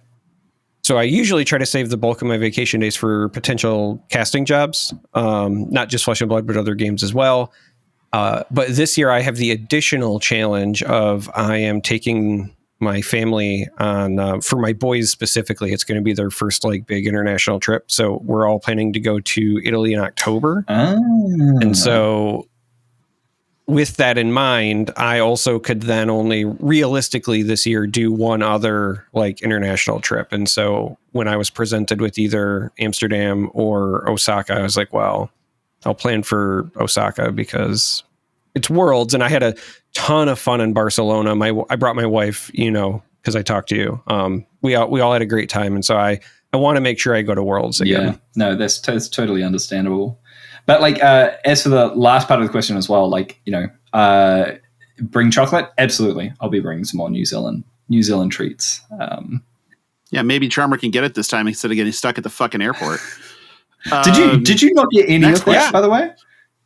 No, I haven't seen him since. I did make it to LA, but I made it to no Flesh and Blood events in LA because of how delayed my travel was. I would have, so I did the math. I would have been able to show up for like the last 2 hours on Sunday, but at that point I was so like stressed and burned out. I was just like, all right. Well, look, I'll bring you a full-size block of Whittaker's chocolate just for you in Osaka. So just make sure that you get your butt there, and I'll make sure that's in your hands. Yeah, get your ass to Mars. Yep. Next question's from Judge Jacob, who is a Midwest judge. He does a lot of the events that I go to for ProQuest and stuff like that. He's actually wonderful. Love the dude. Jacob asks, as the rules and policy manager for LSS, do you consider a hot dog to be a sandwich, a taco, both, neither, or some other option? You better get this right, because there is a right answer in my mind. Holy shit. So I subscribe to the cube rule of philosophy, and that defines a hot dog as a taco. That is correct. A hot dog is a taco. Yeah. I disagree. And also, you're wrong. You're fucking wrong. Hey, let's say I send you to the store, Logan, and I say, pick me up some buns and some hot dogs. Okay. Do you buy the hot dogs as a taco, or do you buy just the hot dog in the casing? They are a shitty sausage. That's what I stand by. The hot dog itself, you might name all of the other stuff you put with it, whatever. That could be a taco. But a hot dog is a hot dog. It is its own thing. We call it by its own thing. You go to the store to get a hot dog. You throw a hot dog on the grill.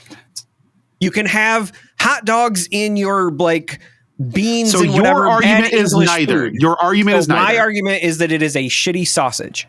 Yeah, I mean, so neither a sandwich or a taco. This can just be solved by calling what you refer to as a hot dog as a sausage. Stop calling them hot dogs. It's not Just a call it sausage. sausage. It is a sausage. It's a type of sausage.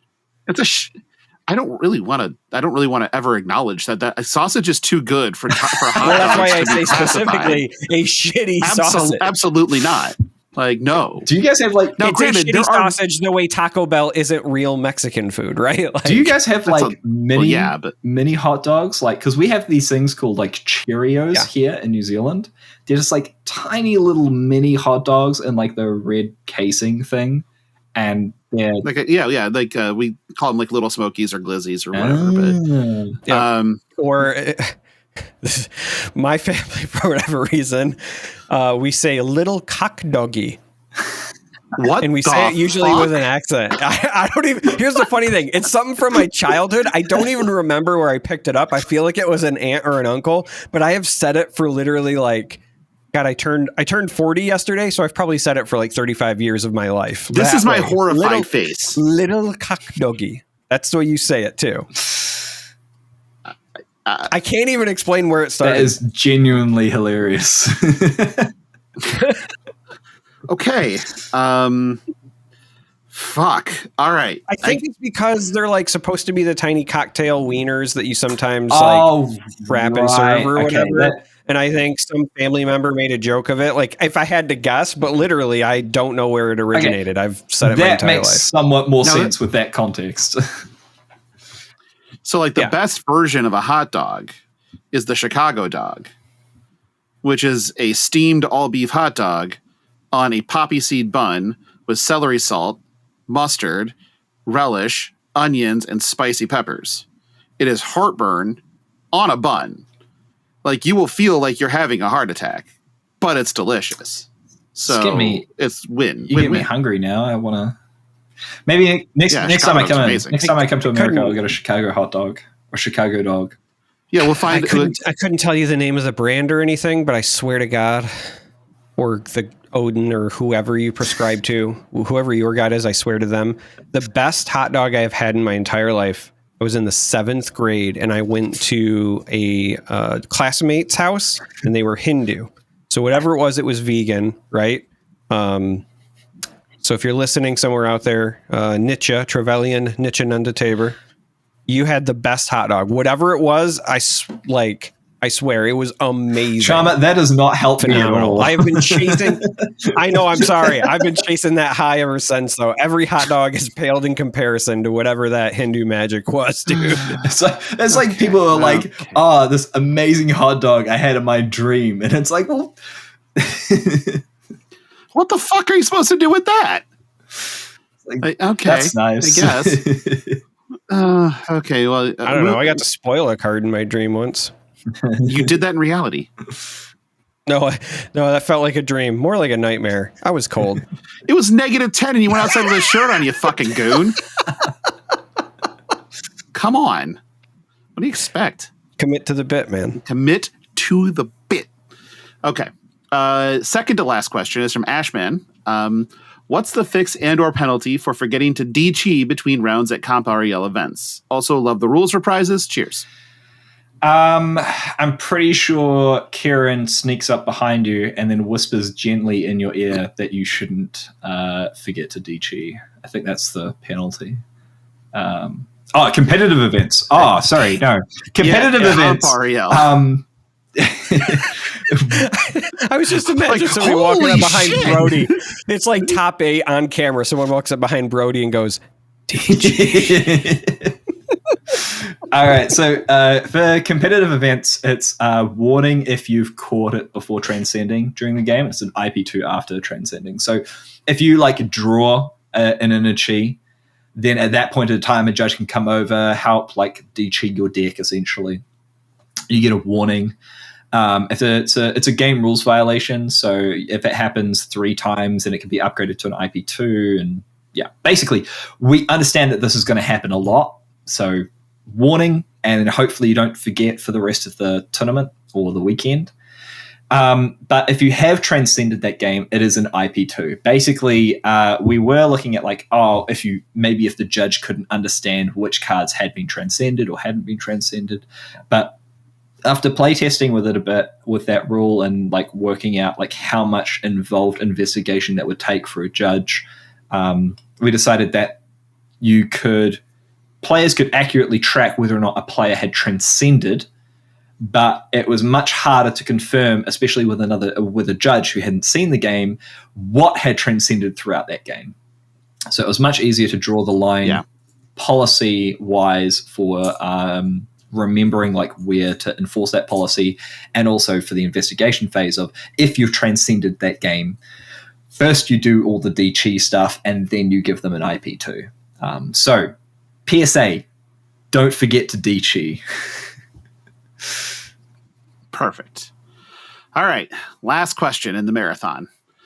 This one's from Jazareth. He's another local judge, manages a game store here in my hometown. One of the best dudes in the world. Being the arbiter of judgment mighty arbiter of judgment that you are, do you miss being able to participate in competitive Flesh and Blood events? When it comes to judging versus playing, what brings you more enjoyment, and what is the most valuable quality that a Flesh and Blood judge could have?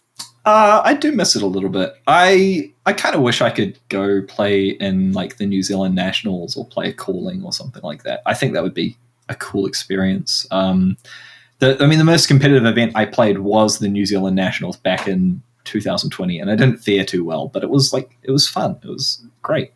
The only games that I sort of play nowadays competitively would be just at my local armory. I go there once every couple of weeks when I can make time for it, and really good group of just friendly people and just what I love about Flesh and Blood. But I would like to play I would like to play in a calling and like experience it from a player point of view.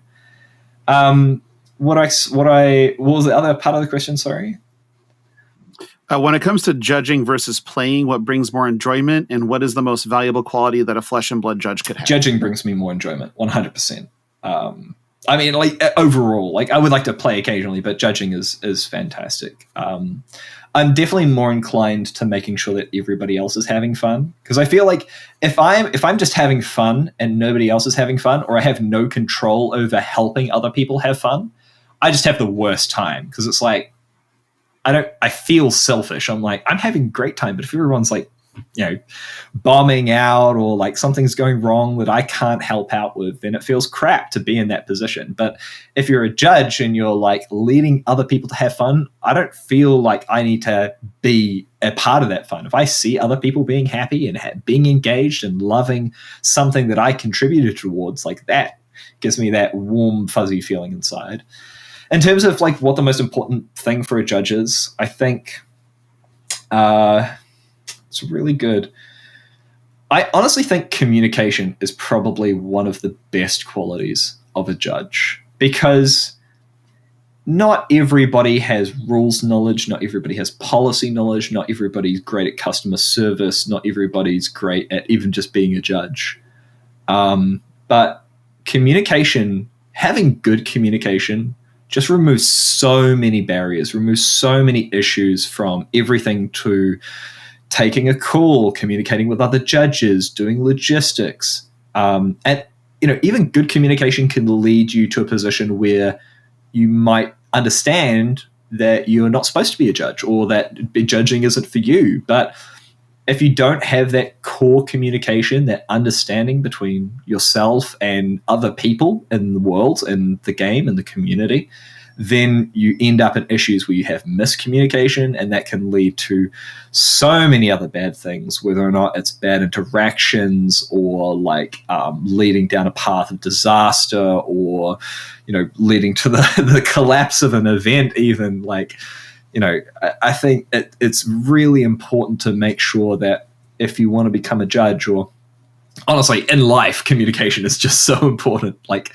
being very clear about how you speak, how to get your message across, and how to understand where other people are coming from is just such an important skill, and even more so as a judge in Fab as well. All right. We made it. So if you've made it this far, I have this thing, this golden pack to open. So Charmer got his Marvel Zen, and then I have this. So I understand fully that this is probably worth way more sealed than if I open it. Full stop. But that's not what we're here for. We want to open things. So let's open it. All right. I'm calling it now, Marvel, by the way. That would be absolutely insane. Okay. Smoking up the filter. And it's a spectral shield. Woo! The crowd goes mild. Yeah, that is the spectral shield. Nope, that's just the rainbow. Sad face. What color is the spectral shields did I get, though? Oh, I got the snowy one. Beautiful, though. Beautiful. So just the yeah, they're gorgeous. It's actually they're absolutely stunning. If you can, amazing. I love it. Yeah, there we go. Yeah, they look great. They're brilliant. And now I have prettier spectral shields. I got green, and it looks like the snowy one. And now you just need to there are quite a few colors. Open a few more gold packs, and then you've got a play set of spectral shields in green or snow, right? Well, you need there are more than just those two colors, if I remember right. Yeah, so there's the blue one in Part the Misveil, and then the green and the snowy ones come in the gold packs. You get, but there's just the three colors for the new spectral shield. Yeah. Okay, gotcha. But I think it's time to get the hell out of here. But we got to thank patrons. Like, just because we're at 3 hours and 3 minutes on this podcast doesn't mean we don't thank people. That's just fucking rude. Yeah, of course. So starting with our associate producers, we have Andy, Sindra, Donnie K, Jacob, Kenny, Larry, and the Salty Sea Cat. For our executive producers on up, we have Alex, Blaze Storm, value member of the Patreon. Dom, do you want to do the honors, Josh? Lance, good thrust. Thank you for thrusting. Matt Tutokes, Poxanus, Trevor, Papa Mike, Philip, Rich, and Sunny. If you want to become a member of the Patreon and have Josh Scott shout your name, please go to patreon.com/fleshandpod. Link is in the show notes. There are fucking some number of tiers. Just sign up for one that's paid and you get into After Dark, which is our monthly show where we don't record it. So we just say shit that is top of mind. Basically, it's our therapy sessions. They work out really well because Charmer can't win there. Sorry, I had to do it. If you need to reach the show at all, you can always go to email us at fleshpod@gmail.com.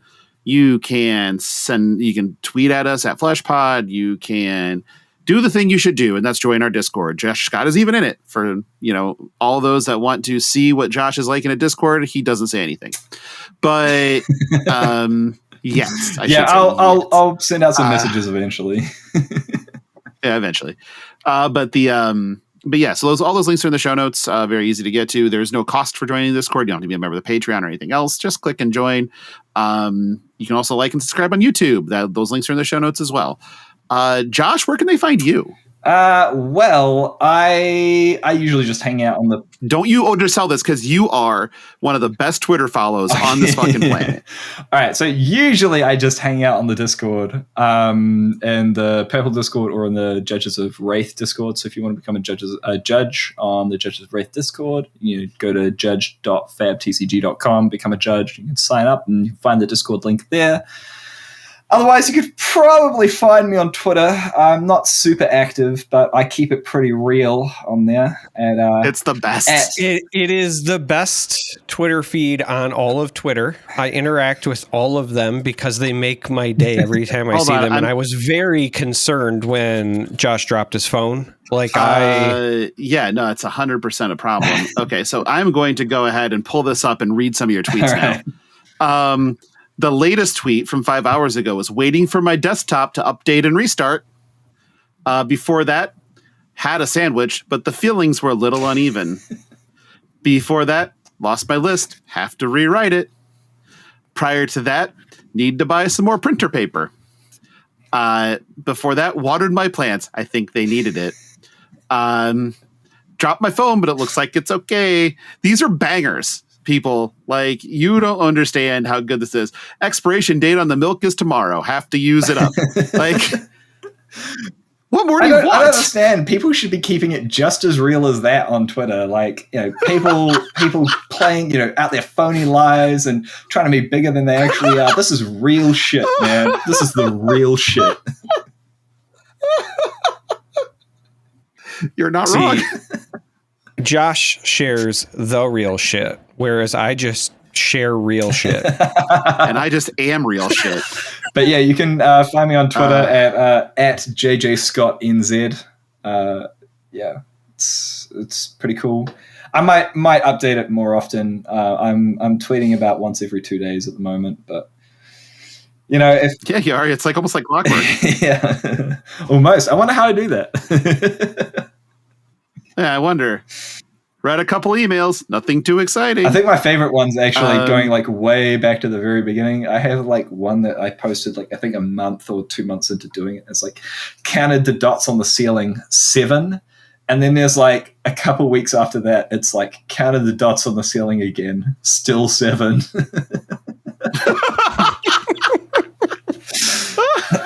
It's no notes. Oh yeah, here it is. Yeah, counted November 30th, 2023, counted the dots on the ceiling, 7. And then December 8th, 2023, counted the dots on the ceiling again, 7. Yeah, there's continuity in there. Kitchen knife is blunt. There's continuity, there's lore, Kitchen knife is blunt. Really hard to cut stuff. Yeah. Oh my god, anyway. It's beautiful. Charmer, where can they find you? Reading Josh's tweets. That's where they can find me. Also in our Discord, that's the best place. You can find me on Twitter at that Charmer, but it's Charm3R because I'm edgy. Numbers and names win games. Twitter is one place you can find me, but Twitch and YouTube. And I'm actually like back to streaming again and playing some Flesh and Blood on Talshar from time to time. So, Yeah, if you need to contact me directly, you can contact me at Logan Peterson on Twitter.